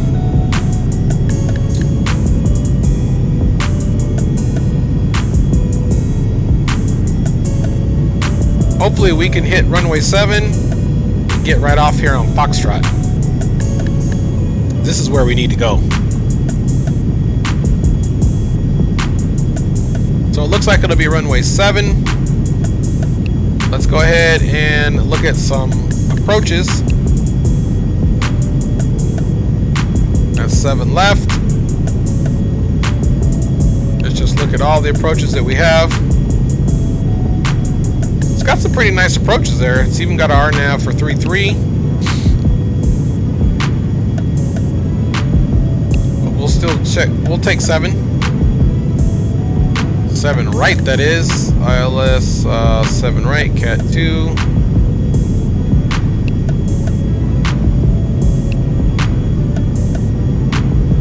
Okay.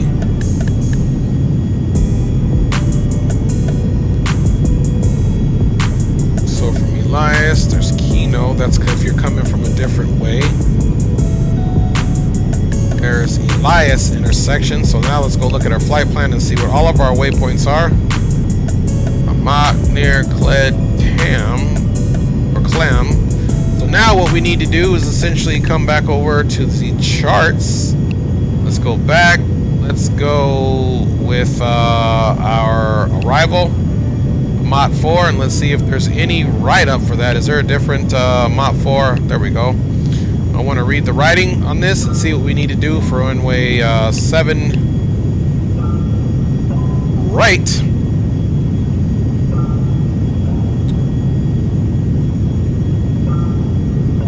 Amat, thence from Amat, cross VOR, head VOR at 3000, expect radar vectors to final approach course.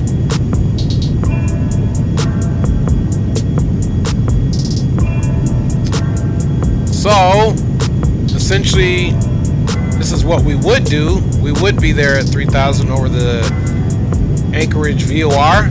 However, we're probably going to figure out our own arrival. So I'm going to pull up my Navigraph charts. I'll let you guys look out the window for now. And I'll do some charting up here and figure out our best approach.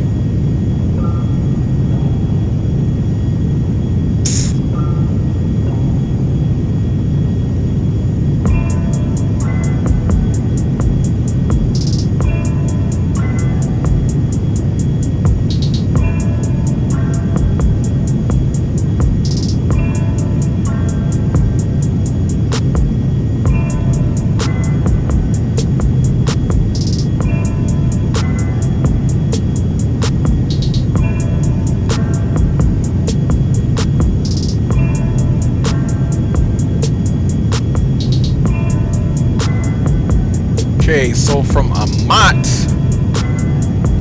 instead of going straight to the VOR, we're gonna go to WeWo. So let's go ahead and get our arrival programmed in there, folks. All right.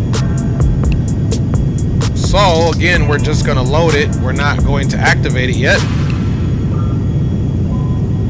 ILS 7 right. There's the approach. And the transition vector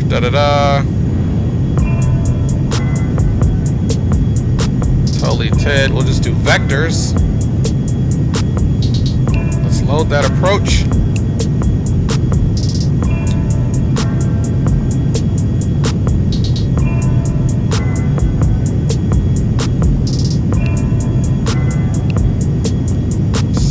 Elias Tully.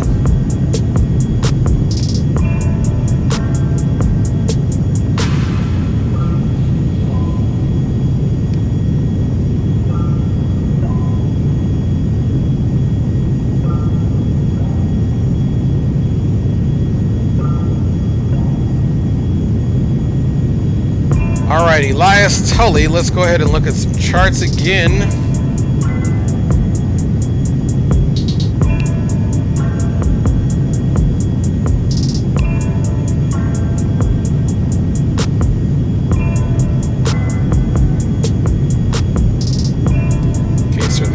Elias is right here.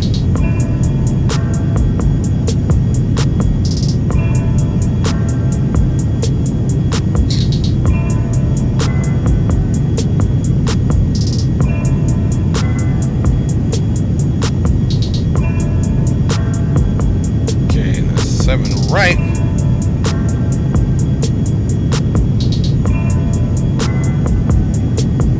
Okay, so we'll choose the Elias intersection, which is no problem. So once we are... Now let's take a look at this casualty.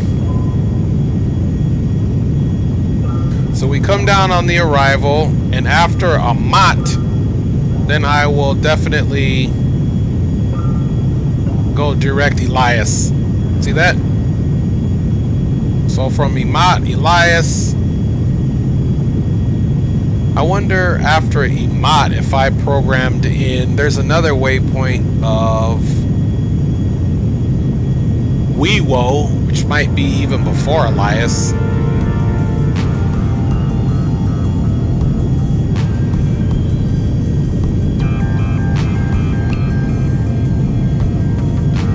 Let's see if I add that point in. So after a mott, let's add WWO just to see what it does. And this is something I'm looking up at my flight vectors. Another point that's not coming up here. So let's insert AFTA. Right here. Now let's look at this preview.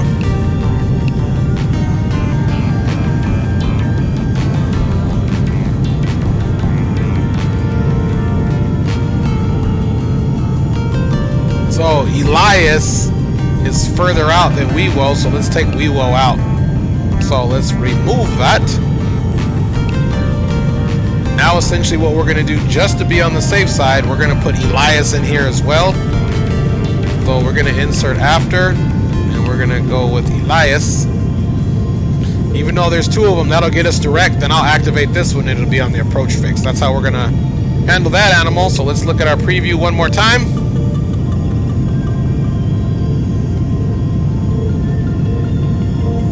And now essentially we have a nice little arrival in there, and then we can get rid of clam and the rest, because we're not going to be doing those waypoints. So we can essentially come here and we can get rid of clam, and we can also get rid of Ted, because we're not doing it.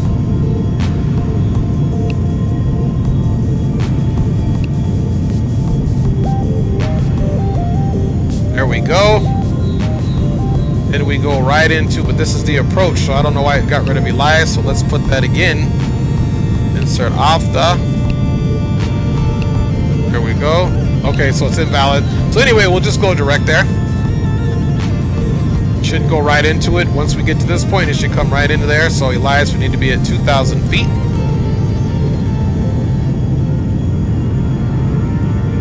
So from Amat to Elias. So yeah, we still need to be, that's about 40. If we get here at 11, and then that's not enough to get down that, so we'll need to be a lot lower than Amat there. If anything, I'm going to start descending based off of that 2,000 at Elias. So we'll figure that out.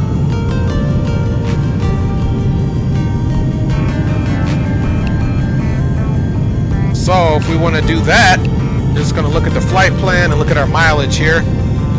So from 25 to 2 is 23,000 times 3. 3 times 3 is 9. 3 times 2, so 69 miles is when we should start our descent for Elias.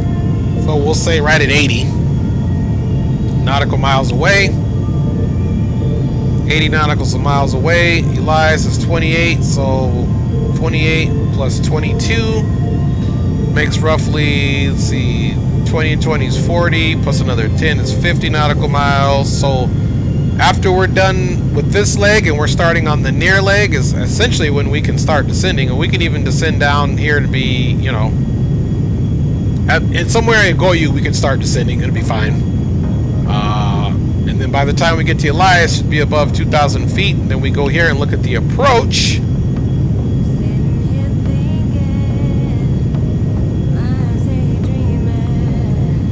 So at Tully is 1,600.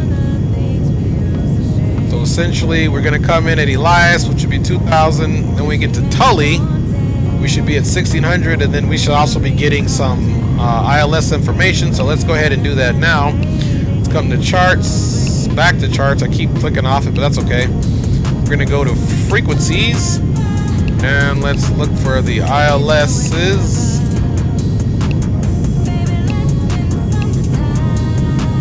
ILS 7, right? So now it just went into there. It's the same thing, 11. So we already had, the last time we had an ILS of any sort, we did this approach anyway. It's already in there. Not in this aircraft, but it's, the information is usually carried over from aircraft to aircraft here in X-plane. So, back up top now, and we're still good to go. We said we can do our descent just to remind ourselves. Let me see, it'd be nice if this VNav feature would work. Let's go back to utilities, VNav.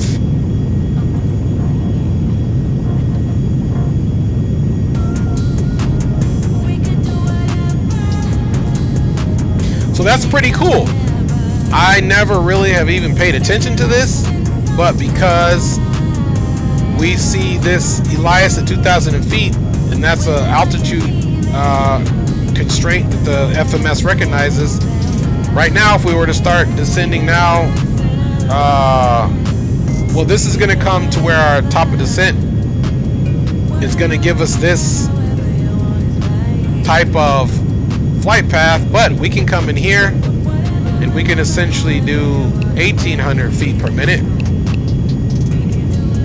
Enter that, and then now here's our top of descent. It's 10 minutes at 1,800 feet per minute. So that's pretty cool that this is the first time I'm actually going to use this as a reference point. So we'll start descending 1,800 feet per minute to be at Elias at 2,000 feet. So we got to use the aircraft for what it's worth, and it's got this VNav button. So I know how to use this in, let's try to use it here and see if the aircraft actually will follow it. So what we have to do, just got to put our altitude all the way down to the 2,000 mark first of all.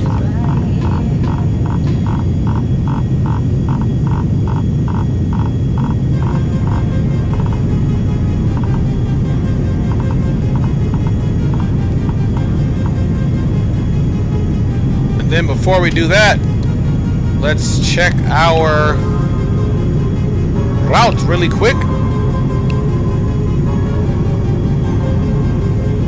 Let's actually look at the terrain.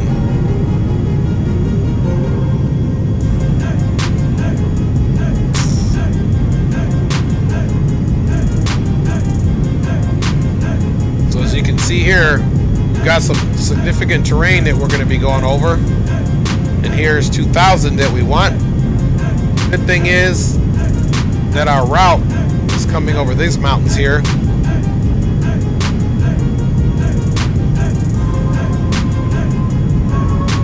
So what I'm going to want to do now, go back to my sky vector.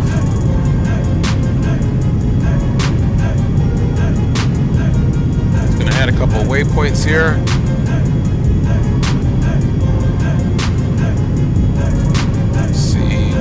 To add, let's see what waypoints I'll add here. Actually, I can use the map and add them. So we should add Iogu.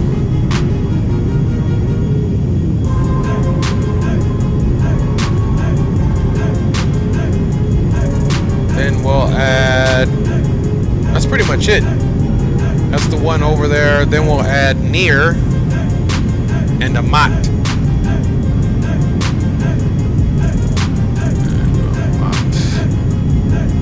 Just adding that to my sky vector so that I can look at the world VFR. Do the same thing we did last time.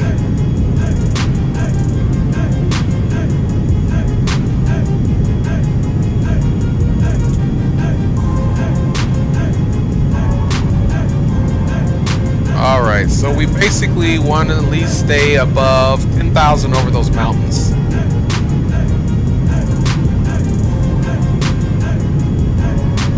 Is what we want to do. Now let's come back over here to our menu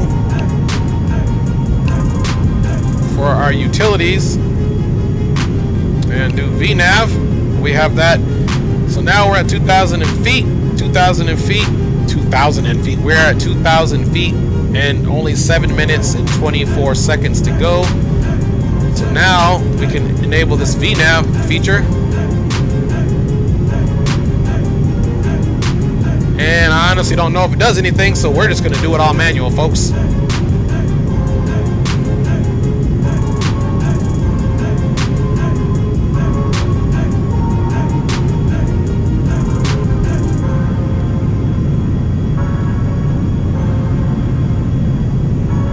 We'll get a little closer to the vertical track and try it that way. Maybe once we get into like 30 seconds, we'll be able to type it in, but I still like the fact that it gives us a flight path angle and that we'll be descending negative 1,800 feet per minute, so that's pretty cool.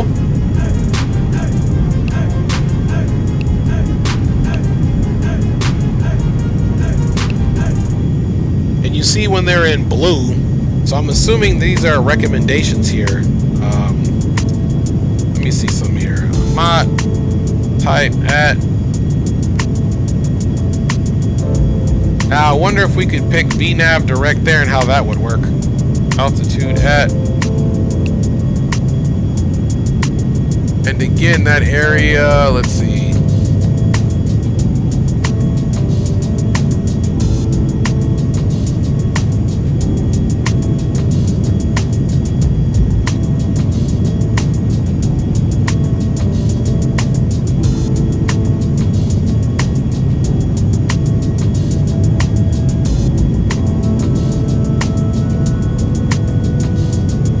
Yeah, so I think 9,000 at a mott would work well.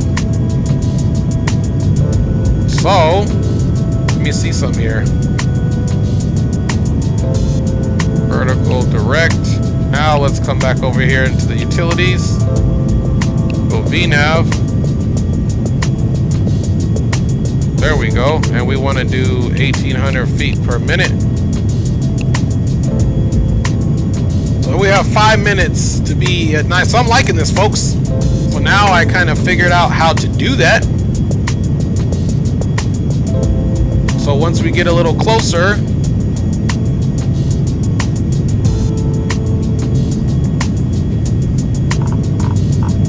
bring this back up to, because there's more than enough distance between a mott and Elias to get down an additional 7,000 feet. Just check that out. We've got 4 minutes and 30 seconds.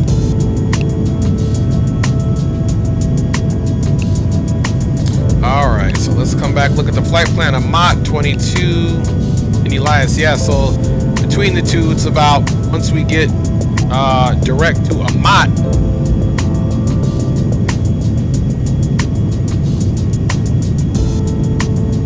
oh, you know what? Let me put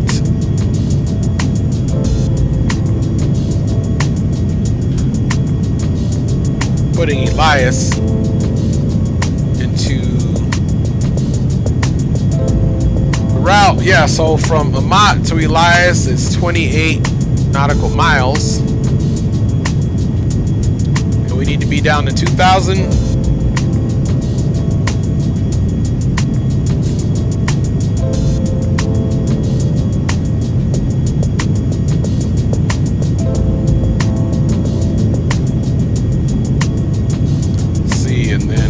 We've got 28 nautical miles, 9 minus 9 minus 2 is 7, 3 times 7 is 21 nautical miles. Yeah, we got more than enough to get down.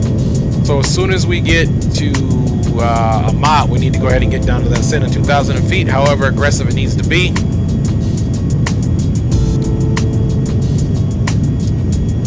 So, back to our utilities. Our our VNAV flight timer. We got 2 minutes and 56 seconds. So let's see if we get in that 1 minute, if we can activate the VNAV, and it'll do it. If not, we'll manually do it ourselves.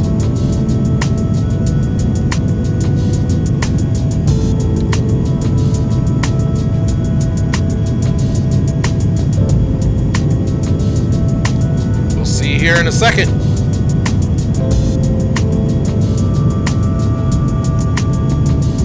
Still have no VNAV function there.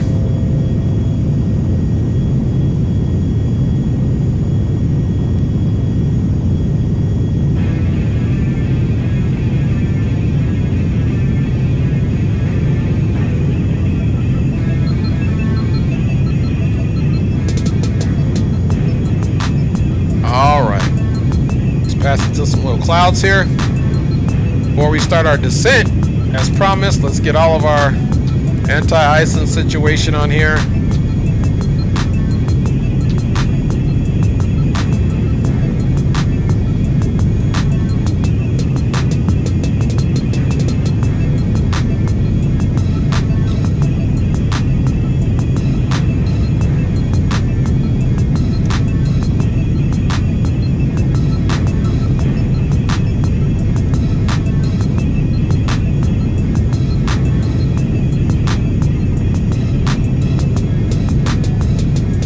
And even if it doesn't automatically do it, no big deal. At least we have the actual reference of, or the calculation of what we should be doing to start our descent, which is a pretty cool feature.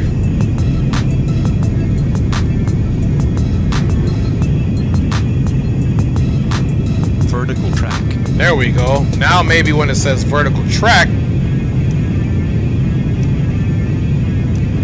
still nothing. But that gives us the minute notification that we need to start our descent.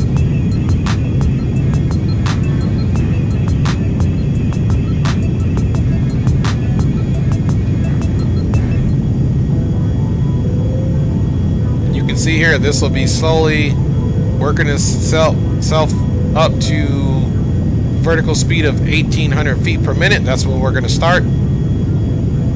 So let's go ahead and on the vertical speed mode.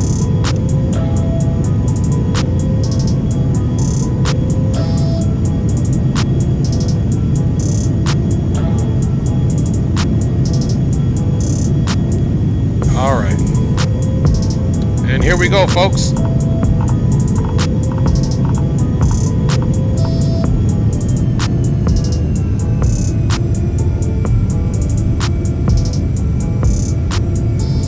Alright, we have started our descent.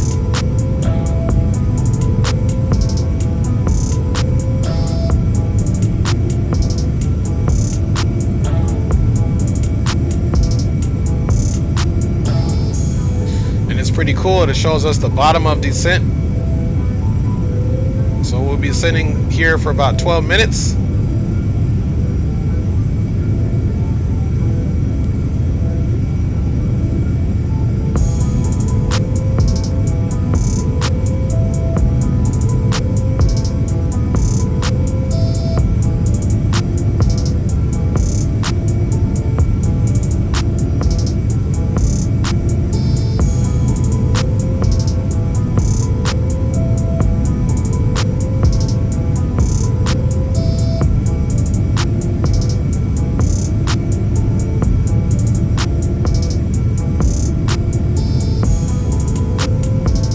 Absolutely gorgeous view.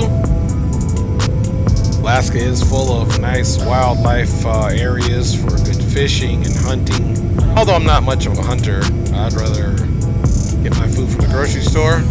However, they do have some great wildlife and fishing experiences and camping. We did do that as I was growing up, and I can say that is a wonderful memory in the old brain.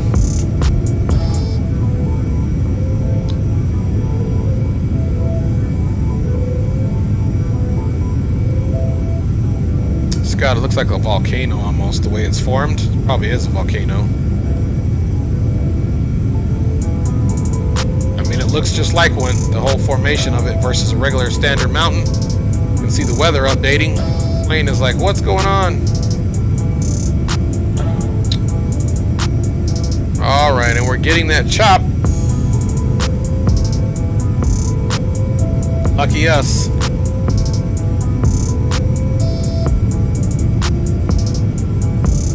Alright, let's go ahead and pick up the altimeter in Anchorage.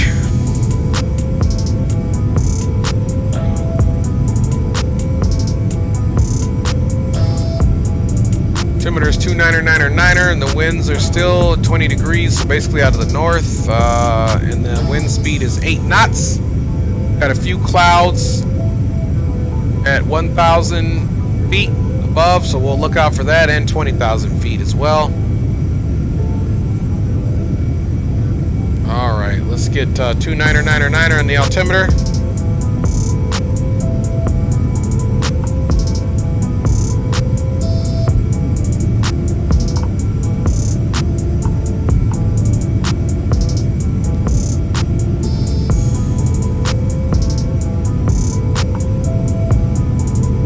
Alright.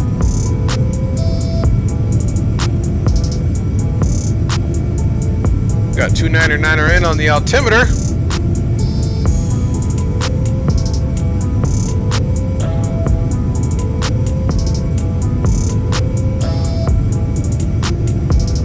And of course, once we are direct to Elias, we will, well, actually, once we get direct Elias to the next waypoint, Tully, is whenever we should activate our nav. We'll see. As long as we can intercept Elias, we'll try to kind of calculate that and then get our, we have to switch the aircraft over to where the nav radio is going to take over so we can intercept the ILS. But if we're full visual, we won't use any of that. Again, I'm just setting it up this way for an ILS just to be on the safe side in case, you know, air traffic control comes on or not, and they give us the ILS. If not, if I can visually see it, we're just going to do a visual landing again.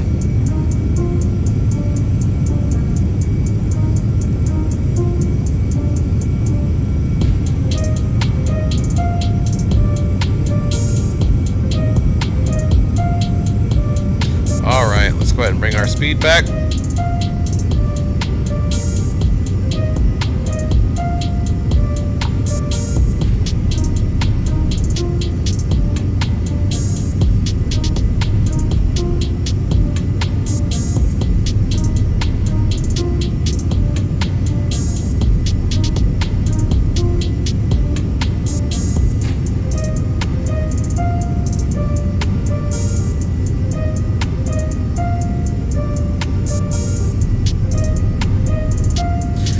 Continuing to bounce our way down.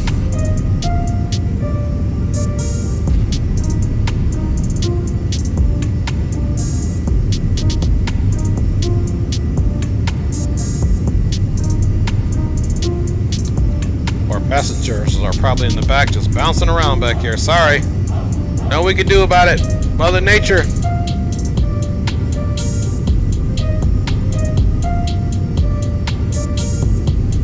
Hopefully you guys didn't eat a big lunch.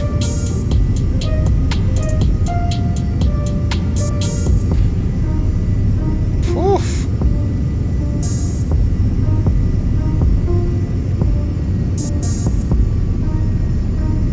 All right, we are getting ready to make our left turn.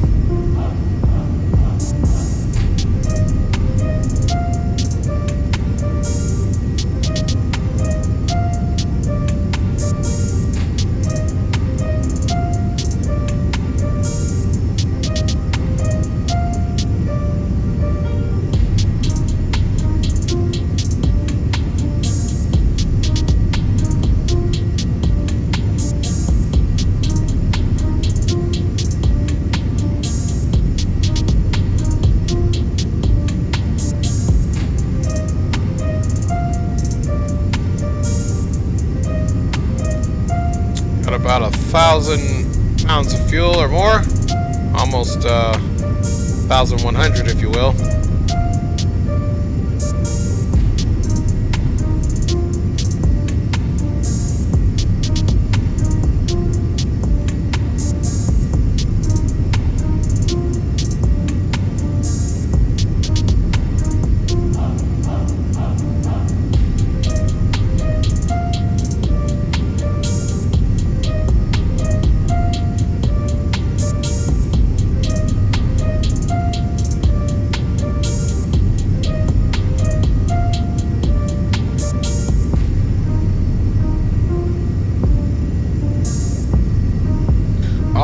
now that we are in the clear here, we'll go ahead and continue our altitude descent to 2,000.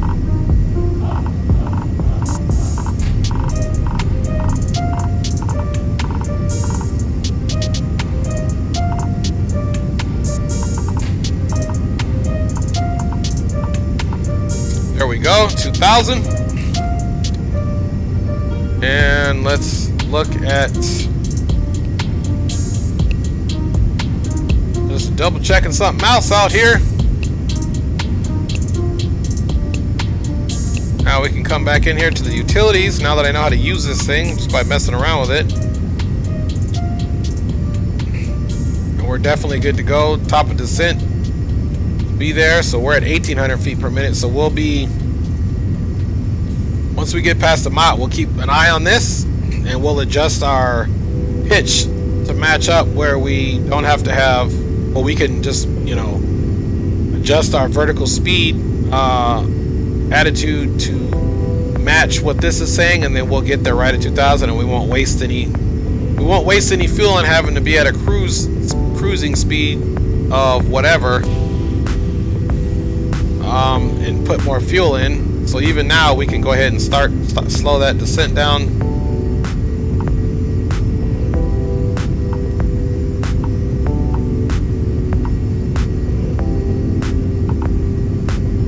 We got about 1,100 feet per minute now, which should be good enough for another 6 minutes, and then we should be there. So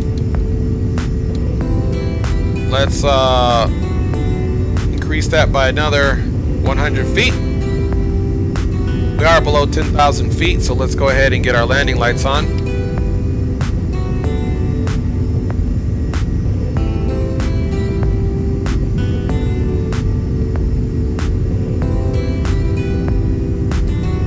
Alright, let's make sure our radio is all turned up here,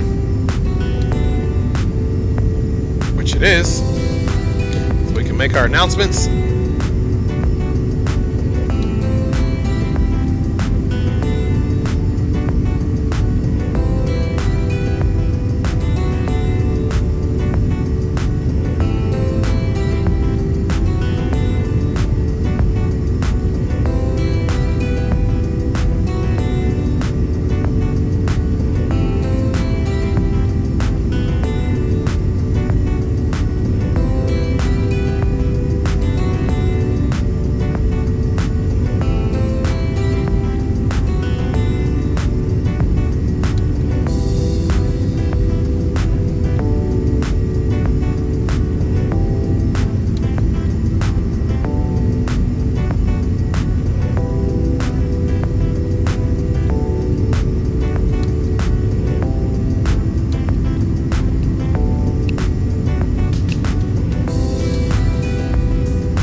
Anchorage traffic number 350 Kilo Tango is direct. Elias will be reaching that in 25 nautical miles to then turn on the final for full stop, runway 07 right for Anchorage traffic.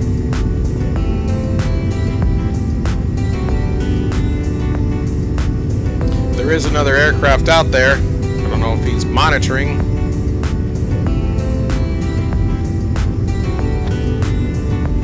He's what is he?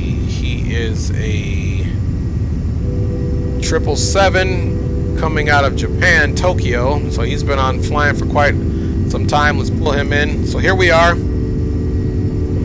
So here's the other aircraft. He should be landing in front of me. And let's see what his speed is. Got ETA about 7 minutes, distance 39. He's already at 10,000.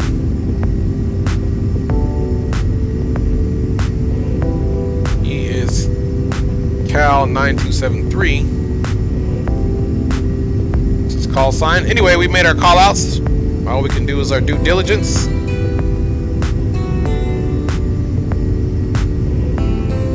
Keep our speed here.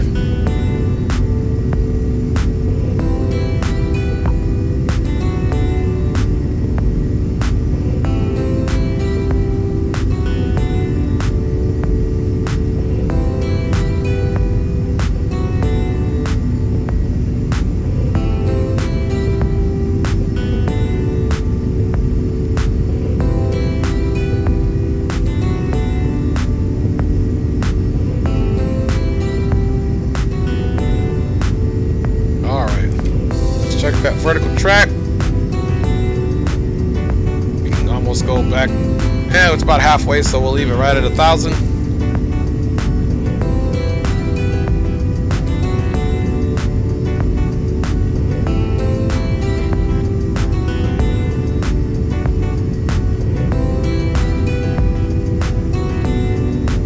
Alright folks, let's do our checks. Landing lights are on, recognition lights are on. We'll get our engine sync off once we get turned to final.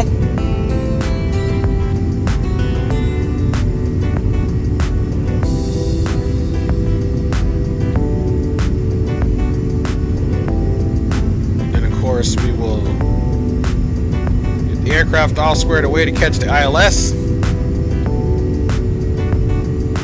Elias is not the first approach fix. Alright, we're going to slow it down slightly. Elias is not the first approach fix. Let me tell you what is. Look at the chart.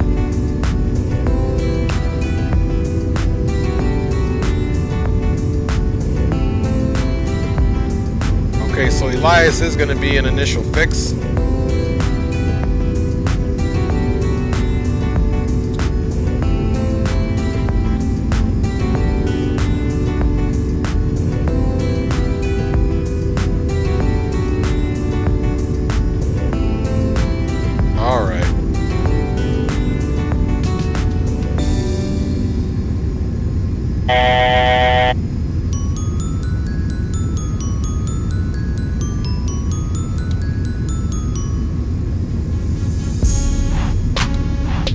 Back over here so we don't have any simulator problems.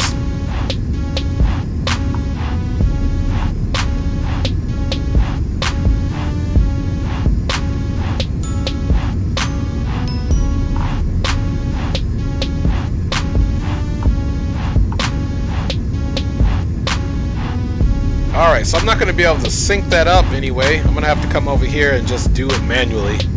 I think I'll be able to get my... There we go.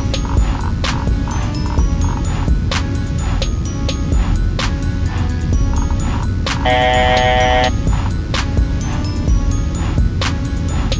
we go.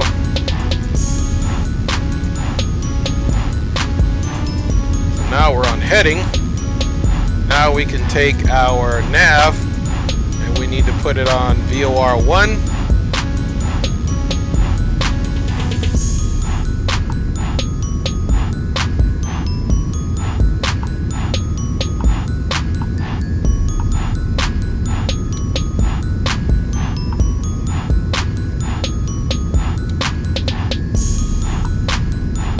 There we go, we got the course heading indicator. Now we can put it on the approach mode.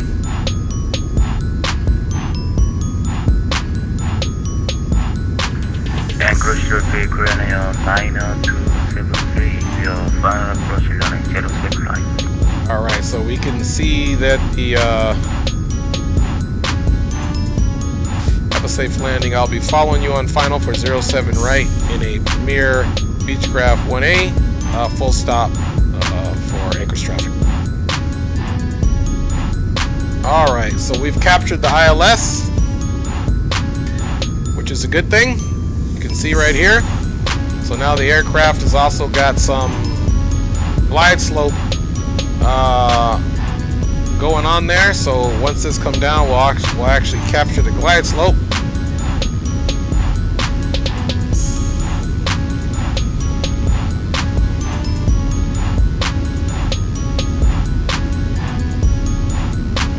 We should see this coming back down, but if not, we can get ourselves down to 1,800 feet.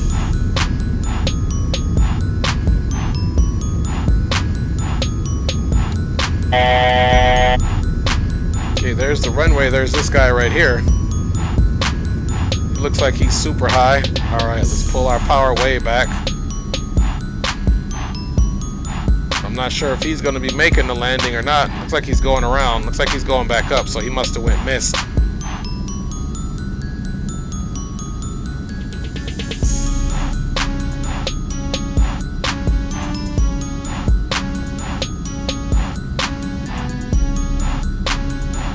Alright, once we get to Tully, we will essentially deploy the landing gear. Here's our runway there.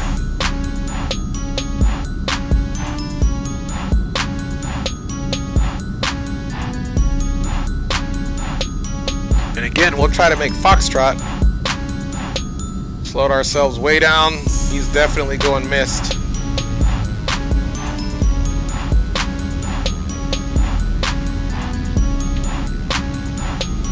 First stage of flaps in. Again, we're not landing at full flaps.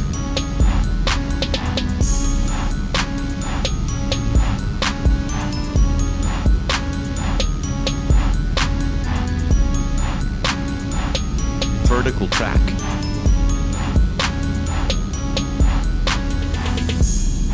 Should get some movement here on this since we are on the ILS.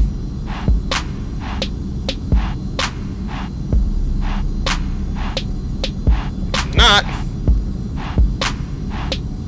No worries there.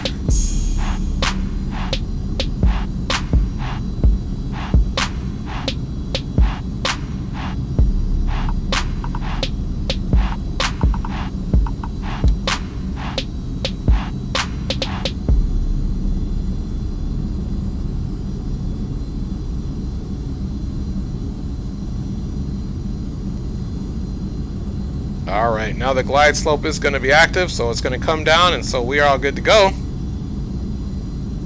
But, as promised, let's go ahead and take it manual.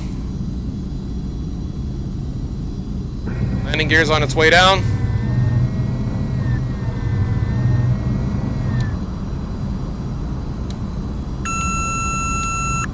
Alright.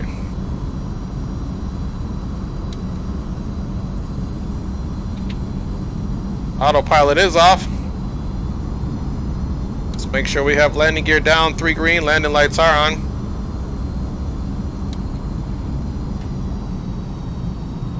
Alright. So, this guy's way too close. Anchorage traffic, this is an over 350 Kilo Tango. I'm going to go ahead and do a complete 360 to allow the aircraft to land on runway 07 right. Then we'll get back on final, announce it for Anchorage traffic. Alright, so we're just going to do a nice little circle here. Allow him a chance to get where he needs to go.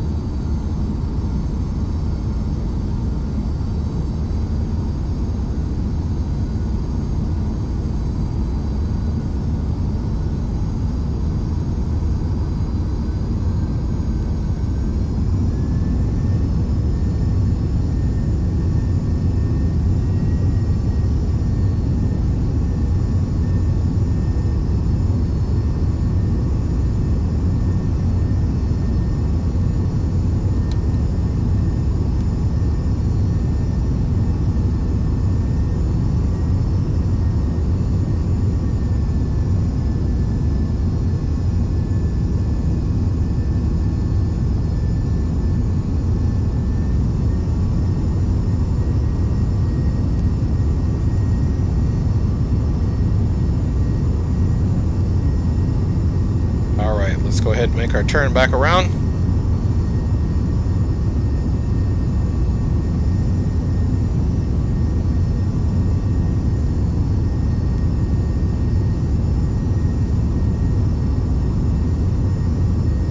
Alright. Anchorage traffic, number 350 Kilo Tango, back on final for runway 7 right. Alright, now we can do a nice little... Let's look down here. Get one more stage of flaps.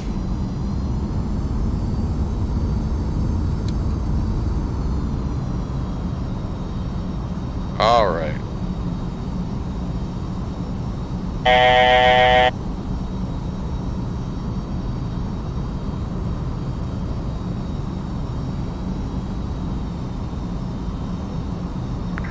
Anchorage traffic, Korean Air 90273, we are back to runway 079.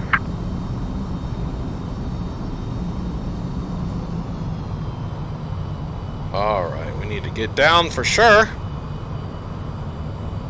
Air smoothed out slightly. Got the power pulled back. There we go. You can see the green indicator on the glide slope. We're back on it for the most part.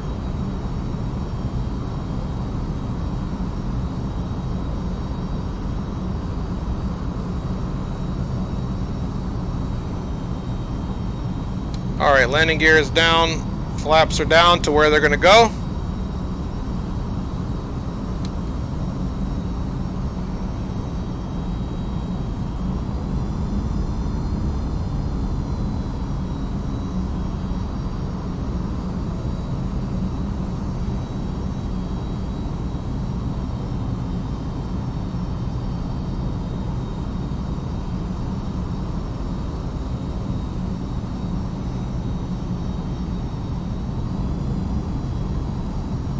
That nose up. Kind of crabbing it in here. Kind of right at VREF.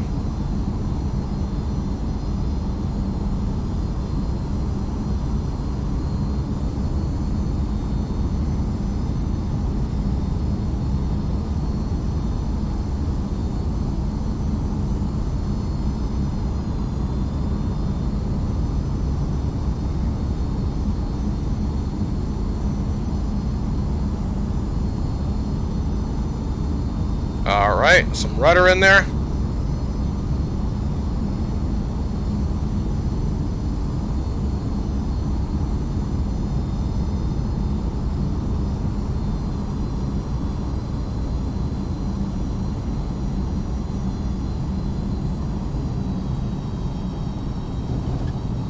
Alright.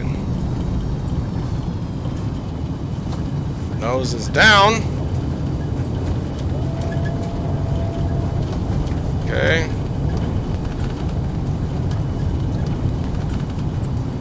Alright, we're bleeding speed.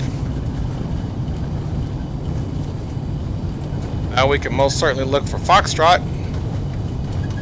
Wheel brakes are on.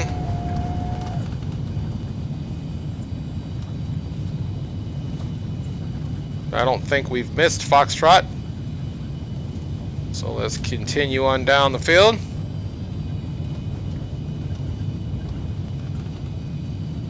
Should have Foxtrot coming up here shortly.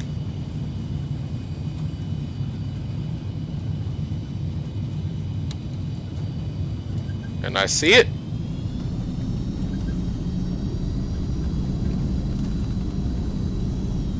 Alright. So we made some announcements. I guess that pilot and I, we could have worked better together a little bit. But I did have them on visual.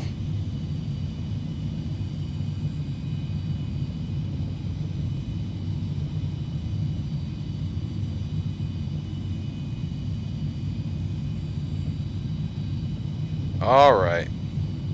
Anchorage traffic, November 350 Kilo Tango, clear of runway 07 right on Foxtrot short of Zulu, going to the south ramps for Anchorage traffic. Alright.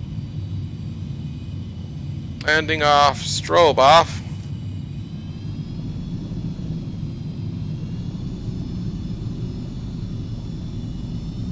Straight ahead. If you guys recall, the other day we came right off of this ramp too, and we flew our Beechcraft, or no, I believe it was a Saab 340 up to Fairbanks.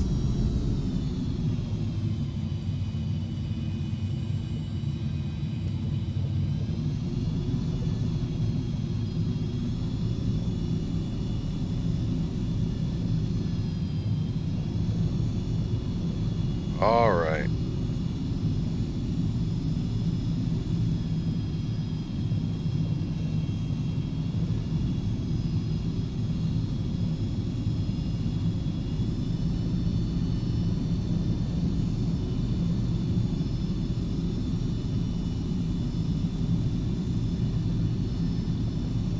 This is where you can see those little cargo bins over here. This is where we will pull up. Just kind of ease right off over here. All those nice little cargo bins that they will be switching stuff around, getting passengers off.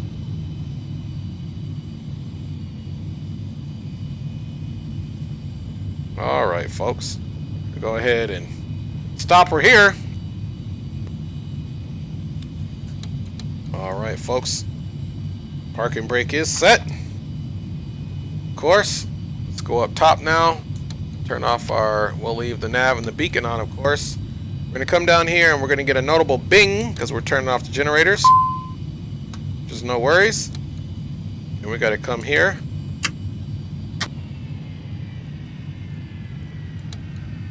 And of course, let's go to the first officer side again. We know how this works out.